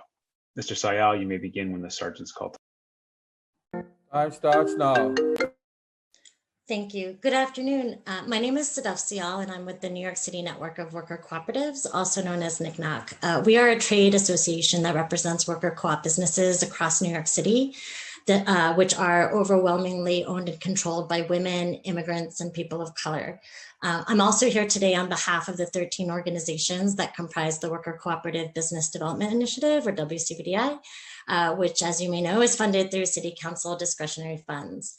We would like to urge the city to support worker cooperatives, to continue to support WCBDI through FY22, and really to see worker co-ops as a critical solution for workforce development as well as economic development. Prior to joining NCNOC, I had worked for a community-based organization where I spent 7 years building a workforce program to meet the needs of Latinx communities across Queens, Brooklyn, and Staten Island. It didn't take much time to understand how broken the workforce system and overall economic system were, how disconnected it was from immigrant communities, and how it failed fundamentally to value workers. We, like some other programs, eventually turned to worker co-ops as a solution for better jobs for people in our communities. Worker co-ops really address issues of inequity and injustice that many workers face, from low wages to wage theft and discrimination. And really, they create jobs that tend to be longer term, offer extensive skills trainings, and provide better wages. Worker co-ops can and do exist in any industry, from food to fashion, cleaning and childcare to manufacturing, and they are inclusive to all. The ongoing pandemic has further exposed and exacerbated the issues of inequity in our economy and has led more people to think about alternative solutions like co-ops. In this time, worker co-ops can also help save businesses and jobs by converting traditional businesses to worker ownership. So the new owner-to-owner conversion hotline created by the mayor alongside support of WCBDI are really good first steps to supporting worker co-ops. Just a couple of really quick points that in addition, as also mentioned, that we believe that workforce development resources are extremely important, and that those should include training and skills building around worker ownership and education for workers to become worker owners. And to think even bigger, we believe that space should be made available for these models to exist and thrive for everyone. And that in addition to workforce one-stop centers, that there's community-led worker cooperative training and education centers. So with all of that, we hope to continue to work with the city to support this model for worker ownership. Thank you. Thank you, Ms. Sayal. Next up will be Alisalda Coronado Hernandez and her interpreter. So again, they will be on a 4-minute timer. After them will be Megan Nylon, and then Lydia Edmonds, followed by Terrence Byerson. Ms. Coronado Hernandez, you may begin when the sergeant's called. Time starts now. Muy buenas tardes, miembros del Consejo de la Ciudad de Nueva York. Mi nombre es Alisalda Coronado. Soy proveedora de cuidado infantil familiar del Bronx. Primero, les invito a escuchar una importante lista de palabras, como son comunidad, esencial, trabajadores esenciales, padres y tutores, educador de la primera infancia, cuidador, bebés, niños pequeños, niños, trabajo duro, proveedor, aprendizaje a distancia, la fuerza de trabajo. Okay, I'm sorry to interrupt you, but you got to speak in short sentences so I can translate. Tú tienes que hablar en oraciones pequeñas para poder traducir. porque la información es mucha y se va a quedar. Yo le pido que si puede empezar otra vez. Perfecto. Soy proveedora de cuidado infantil familiar del Bronx. Okay, I'm a provider for children care in the Bronx. Les invito a escuchar una lista de palabras importantes relacionadas a mi trabajo. I invite you to listen to a list of important words related to my job. Comunidad, Community, esencial, essential, trabajadores esenciales, essential workers, padres y tutores, parents and tutors, educador de la primera infancia, educator of the first infancy, cuidador, take care, bebés, children, babies, niños pequeños, little children, trabajo duro, hard work, aprendizaje a distancia, distance remote learning, la fuerza de trabajo. the force of work, the strength of work. Todas son palabras que significan tanto. All of them are words that signifies a lot. Todas estas palabras muestran cómo una comunidad prospera. Okay, all those words show how a community thrive. Cómo funciona y cómo se sostiene económicamente. How it works, how it supports itself financially. Vengo a ustedes hoy para pedirles que nos unamos para un bien mayor. I am here today to ask you to get together and united for the common good. De los niños, de las familias y la comunidad. The good of the children, the families, and the community. Vengo a ustedes hoy para dar una voz de alarma como cuidadora infantil. I'm here to get as a voice of alarm, alert, taking care of children. Mis colegas y yo estamos proporcionando cuidado enriquecedor. Okay, my colleagues and myself are offering enrichment y estimulante para los niños más vulnerables de nuestra ciudad. Okay, and motivational for the children that are more vulnerable of the city. Incluidos los niños pequeños. Including the small children. Los niños con necesidades especiales y niños sin hogar. The children with the special needs and the homeless children. ¿Quedamos con el tiempo o permiten más tiempo? Okay, did I use my time or can I go on? Thank you, Elsalda. If you could kind of wrap up a little bit, but you have some more time. Okay, sí, tenemos un poco de tiempo, pero no mucho. Gracias, porque es la introducción, básicamente, lo que acabo de presentarles. Voy a ir directamente al punto. I'm going straight to the point. Okay. Especialmente los proveedores independientes, estamos experimentando especially the individual providers are experiencing falta de comunicación clara de las agencias públicas. Okay, lack of communication, lack of clear communication with the public agencies. Incluyendo la ausencia sobre una guía de salud durante el brote de la primavera pasada. Including lack of guidance during the last spring. La falta de coordinación entre los organismos reguladores. Okay, the lack of coordination among the regulating agencies. Menores ingresos por la matrícula al practicar el distanciamiento social, pero mayores costos operativos. Okay, less income because we got to keep the social distance, but more costs related to operations. Financiación insuficiente en cuanto a las tasas básicas y aumento de los gastos de funcionamiento relacionados con la pandemia. Okay, lack of financing and increase in expenses because of the pandemic. Recomendamos lo siguiente. We recommend the following. Desarrollar un enfoque coordinado para apoyar la salud, la seguridad y la sostenibilidad del Family Child Care. Okay, the effort to keep, and can you repeat again? I'm sorry, the 3 words. Desarrollar salud, seguridad y la sostenibilidad. Okay.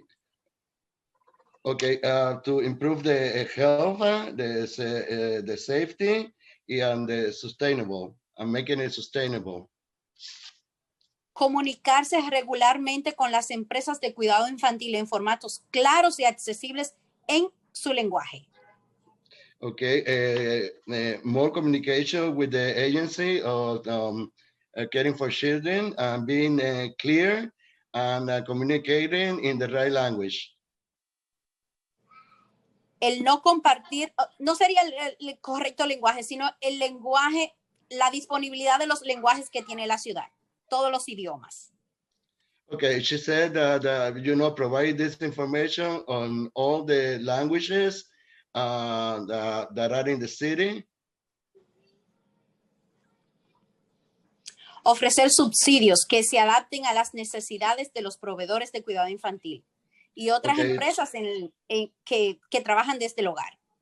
Okay, to provide subsidies for all these organizations that take care of children and other businesses. Adoptar procesos de solicitud racionalizados, o sea, permitir la máxima flexibilidad en el gasto, de modo que podamos pagar la deuda. Okay, allow maximum flexibility, so in order for us to pay what we owe, our debt. Hacer que los fondos estén disponibles por adelantado. And to make the funds available in advance. La mayoría de mis colegas no pueden adelantar nuestros propios fondos para pagar facturas en este momento. Okay, the majority of my colleagues don't have access to those funds to pay for what they owe. Y finalmente les recomendamos que no le den la espalda a la comunidad, a los padres, que son la fuerza laboral de esta ciudad. Okay, and finally, we ask you, please don't turn your back on the parents because they are the major force, the major labor force in the community. Haciéndolo, se le hace a los niños pequeños y a nosotros que los cuidamos mientras ellos trabajan.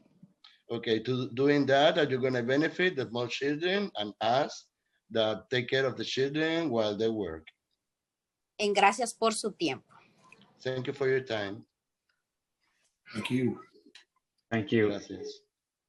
Before you jump off, I'd just like to request of the interpreter, could you please ask Ms. Coronado Hernandez to email her written testimony to testimony@council.nyc.gov? Ok, testimonio acá. Ok, señora, ellos quieren que usted le mande el testimonio que usted ha dado por correo electrónico. And what is that again?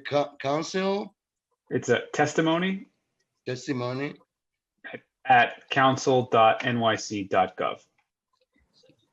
Ok, sí, que lo mande a testimonio @ council y después .gov.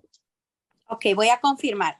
Testimony terminado en Y at council.gov. Council.nyc.gov. .nyc.gov.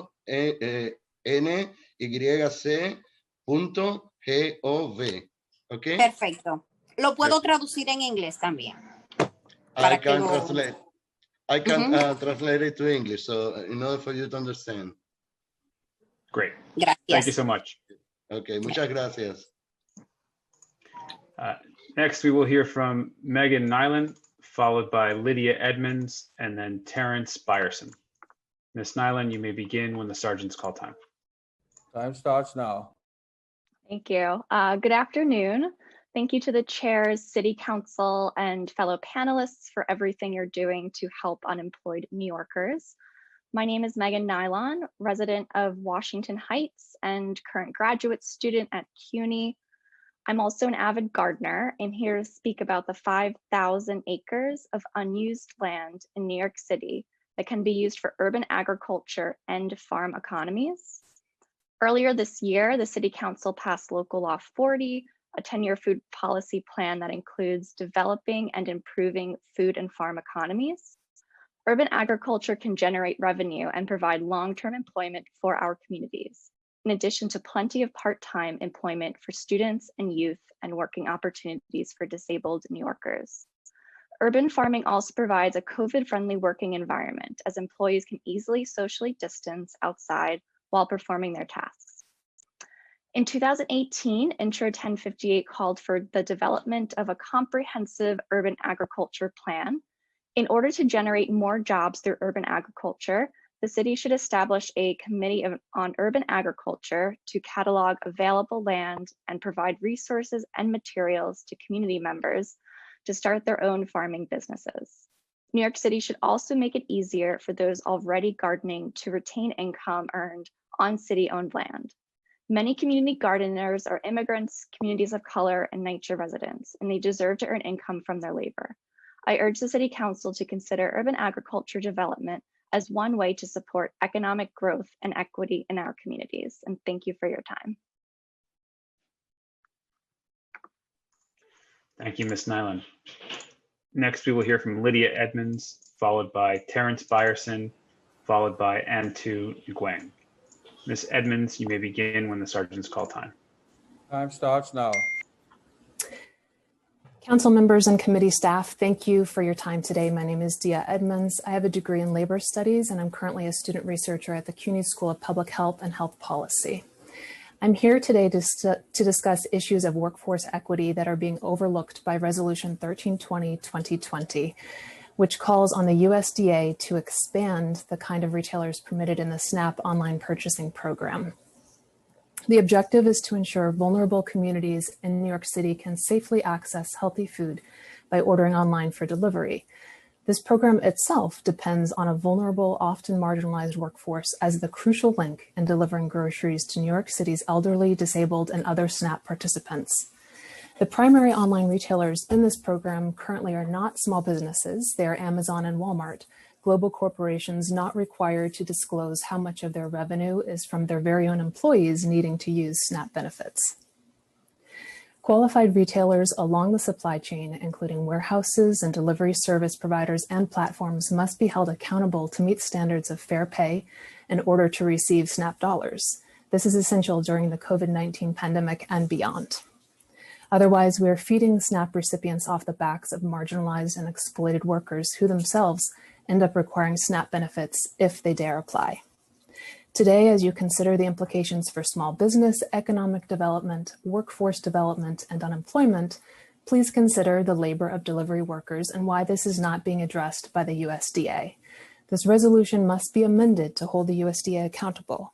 The pilot's current design will only exacerbate the very issues like low wages that make food inaccessible in the first place.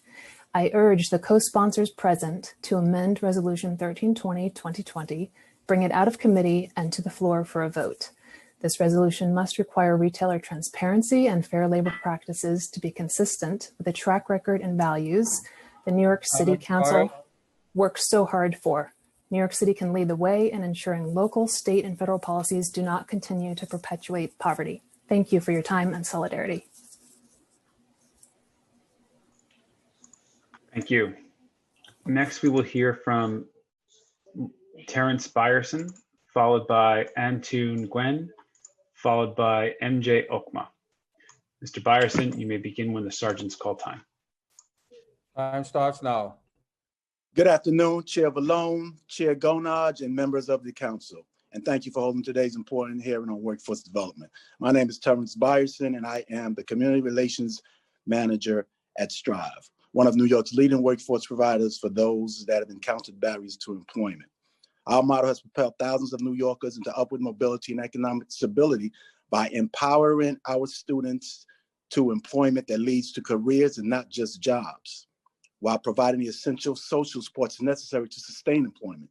Since 1984, thousands of New Yorkers have come to strive in order to improve their way of life. 98% of these individuals are from underserved Black and Brown communities throughout the city and have experienced food and housing insecurity, criminal justice involvement, and little or no job and education skills. These present major challenges as it pertains to job opportunities. In 2019, we achieved a 91% graduation rate and maintained a 70% placement and retention rate. During the pandemic, programs never stopped at Strive as we immediately realized that we had to pivot in our approach to our service delivery. And we did that within a week. The Black and Brown communities that we serve have been devastated by the pandemic. And we felt obligated to continue our services to assist our Strive family. We provided laptops and Wi-Fi hotspots to our participants. We conducted clothes drives, distributed hot meals to the community, and also had a turkey drive.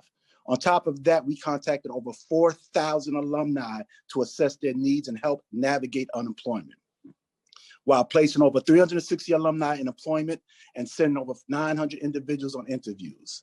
In 2021, Strive is not slowing down and providing much needed resources and exemplary service to our community and as students. As the world changes, Strive will move with it, helping our graduates come out of the pandemic even better than they were in early 2020. However, as my colleagues have stated today, we need the City Council's continued and expanded partnership to help the communities we serve. The Council has proven that they believe in our work, and we are grateful to that partnership. And we would like to build on that strong relationship in order to support our communities. Such services are even more vital during this time of uncertainty. Thank you for your time, everyone. Thank you, Ted.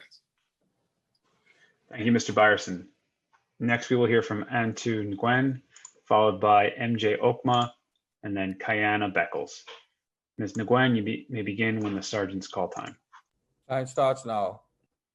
Good afternoon, chairs, council members, and staff. My name is Antu Nguyen, and I am Director of Strategic Partnerships at Democracy at Work Institute, which was created to expand access to worker ownership for communities affected by economic and social injustice.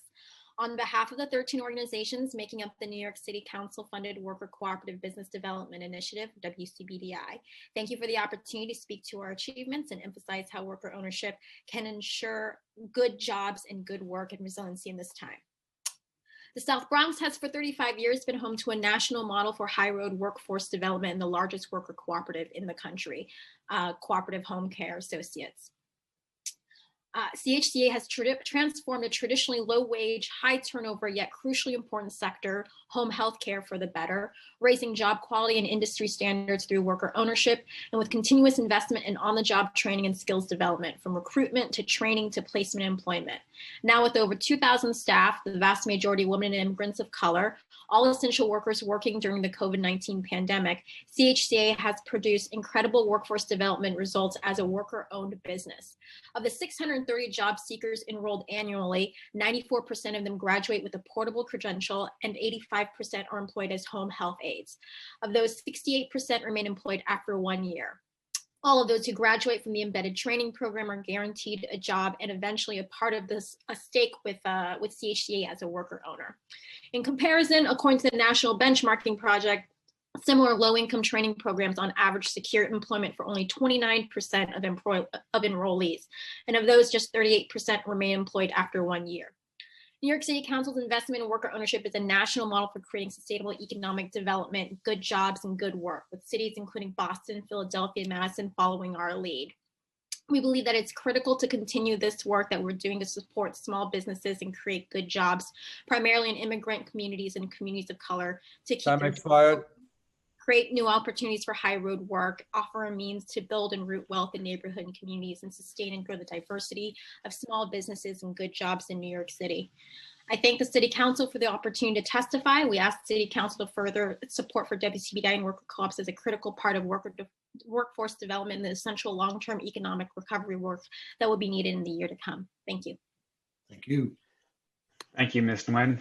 Next, we will hear from MJ Okma and then Kayana Beckles, followed by Tarisha Flurmond. MJ Okma, you may begin when the sergeant's call time. Time starts now. Good afternoon. My name is MJ Okma with the Human Services Council, a membership organization representing 170 human services providers in New York City. We're here today to discuss combating unemployment. It must be stressed that New York City's essential human services workforce has suffered a net loss of 44,000 jobs since February. This net loss is the highest of any essential industry and is the direct result of cuts to human services at the city and state level, including the dangerous city cuts to the indirect cost initiative and lack of support from the federal government. This massive job loss is not only devastated to the affecting human services workers and their colleagues, but also to the city as a whole. Not having a strong and fully funded human services sector undermines the scope and impact of essential services during a time of growing need and sets our city's recovery back. City human services contracts were underfunded by 20% pre-COVID-19, and that gap is only growing. The city is not getting a deal by chronically underfunding these essential services, is being dependent on low-wage workers to fill the gaps. These workers are 82% women and 80% people of color, and pay is so low that 60% of the human services workforce qualified for public assistance before our city even saw their first case of COVID. It is in the financial interest of New York City to reverse course and invest in the sector. Programs like supportive housing, job training, food assistance, and childcare help the communities most impacted by the pandemic regain their footing. This includes vital workforce development providers we have heard from today, who are running education and training programs for displaced workforces and communities hardest hit by COVID-19. New York City cannot address our workforce development needs and high unemployment numbers in the wake of COVID-19 without fully funding human services. In order to support recovery in communities of color that have been most impacted by this pandemic, funding for essential human services jobs and programs must be restored and bolstered. As we emerge from this crisis, one of our city's top priorities must be to invest in the human services workforce. And without action, it will only be more difficult for our city to recover. Thank you so much for this opportunity to testify. Thank you, Mr. Okma. Next, we will hear from Kayana Beckles, followed by Tarisha Flurmond, and then Cynthia Trevor. Ms. Beckles, you may begin when the sergeant's call time. Head of contracts with the Flores, who is here today, who sits on Will the muter please unmute Ms. Beckles? Oh, there she is. Hey, did you call my name? Yes. Okay, sorry, I'm trying to multitask. Okay, my name is Kiana Beckles. I'm the CEO and founder of Leverage Assessments, also the co-founder of the Black Government Contracting Club, also the chair for the Black Scenario Law Enforcement Task Force. What I'm going to speak to you about today is my work in testing candidates. So my company, Leverage Assessments, we are in MWBE city certified and state certified locally located business. We are located in the Bronx. We test candidates out of the Bronx.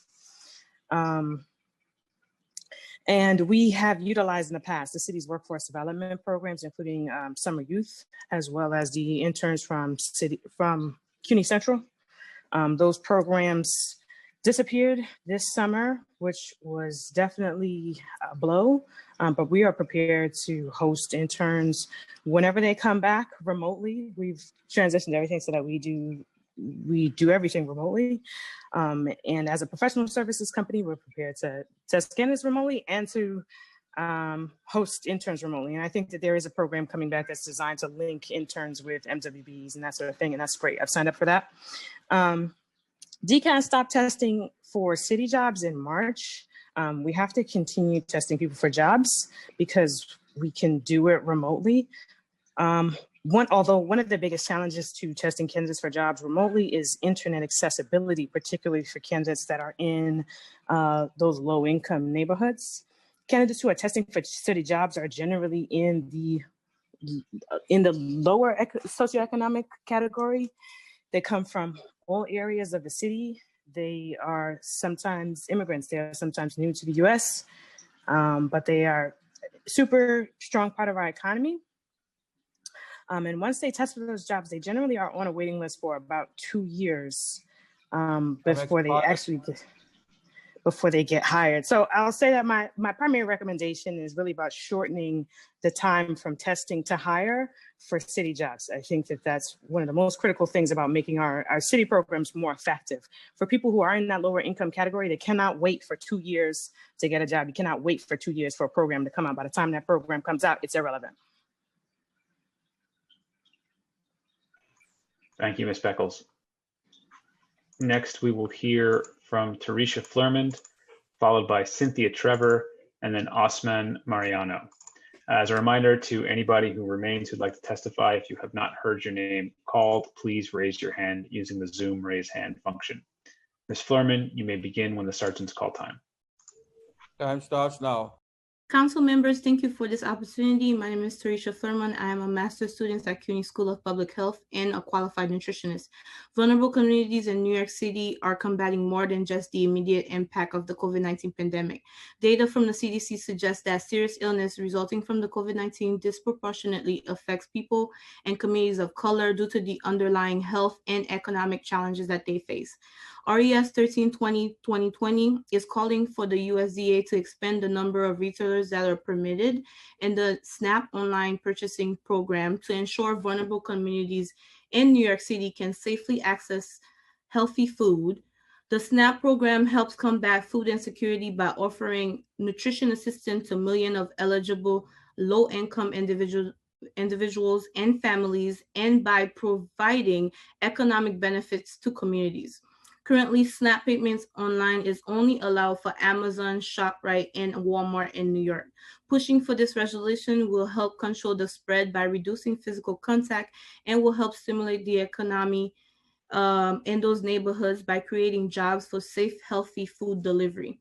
The COVID-19 pandemic has disrupted small businesses in profound and unprecedented ways. Economic development was difficult to achieve this year, and with the talks of a second wave, small businesses have more concerns. With most people staying home, the foot traffic they rely on is almost non-existent. This resolution will impact sustainability and improve livelihood in those communities that are at a greater risk, while also preparing for more wide range and resilient food system.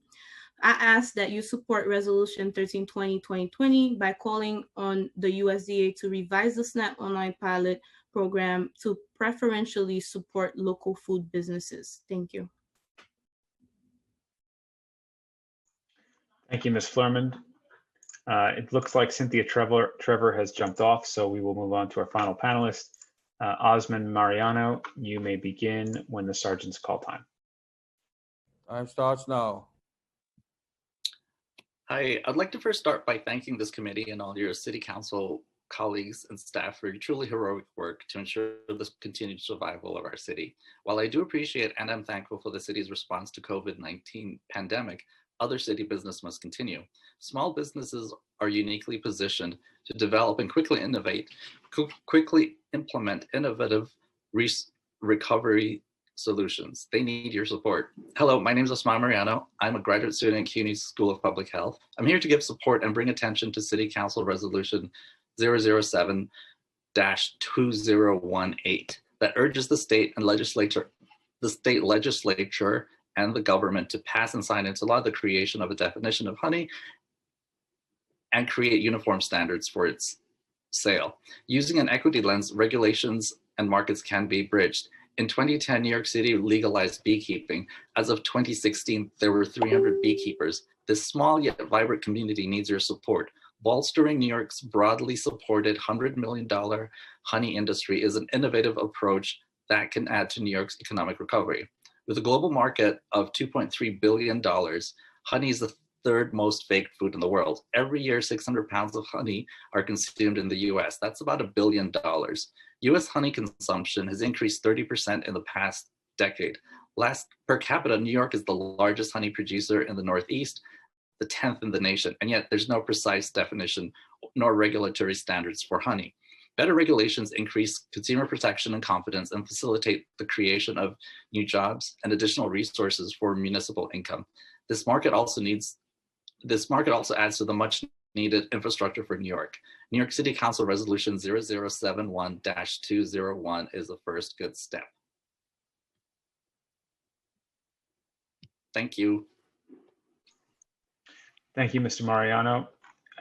One last reminder, if there's anybody who would like to testify who has not had the opportunity to do so, please raise your hand using the Zoom raise hand function.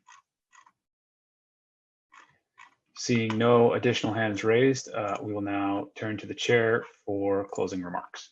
Chair Vallone, you may start.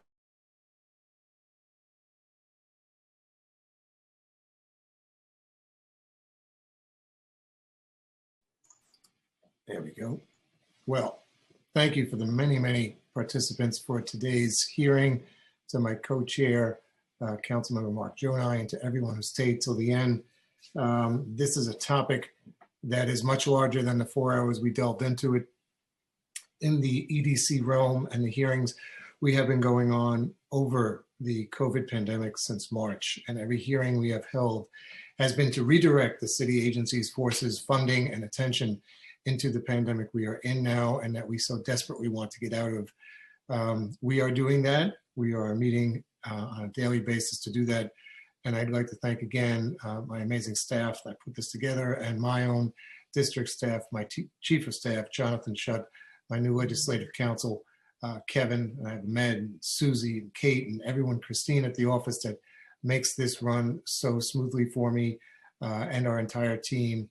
Wishing everyone a blessed and happy New Year, happy holidays, and the spirit of the man upstairs to guide over us, heal us, and make us the great city that we once were once again. God bless everyone. Thank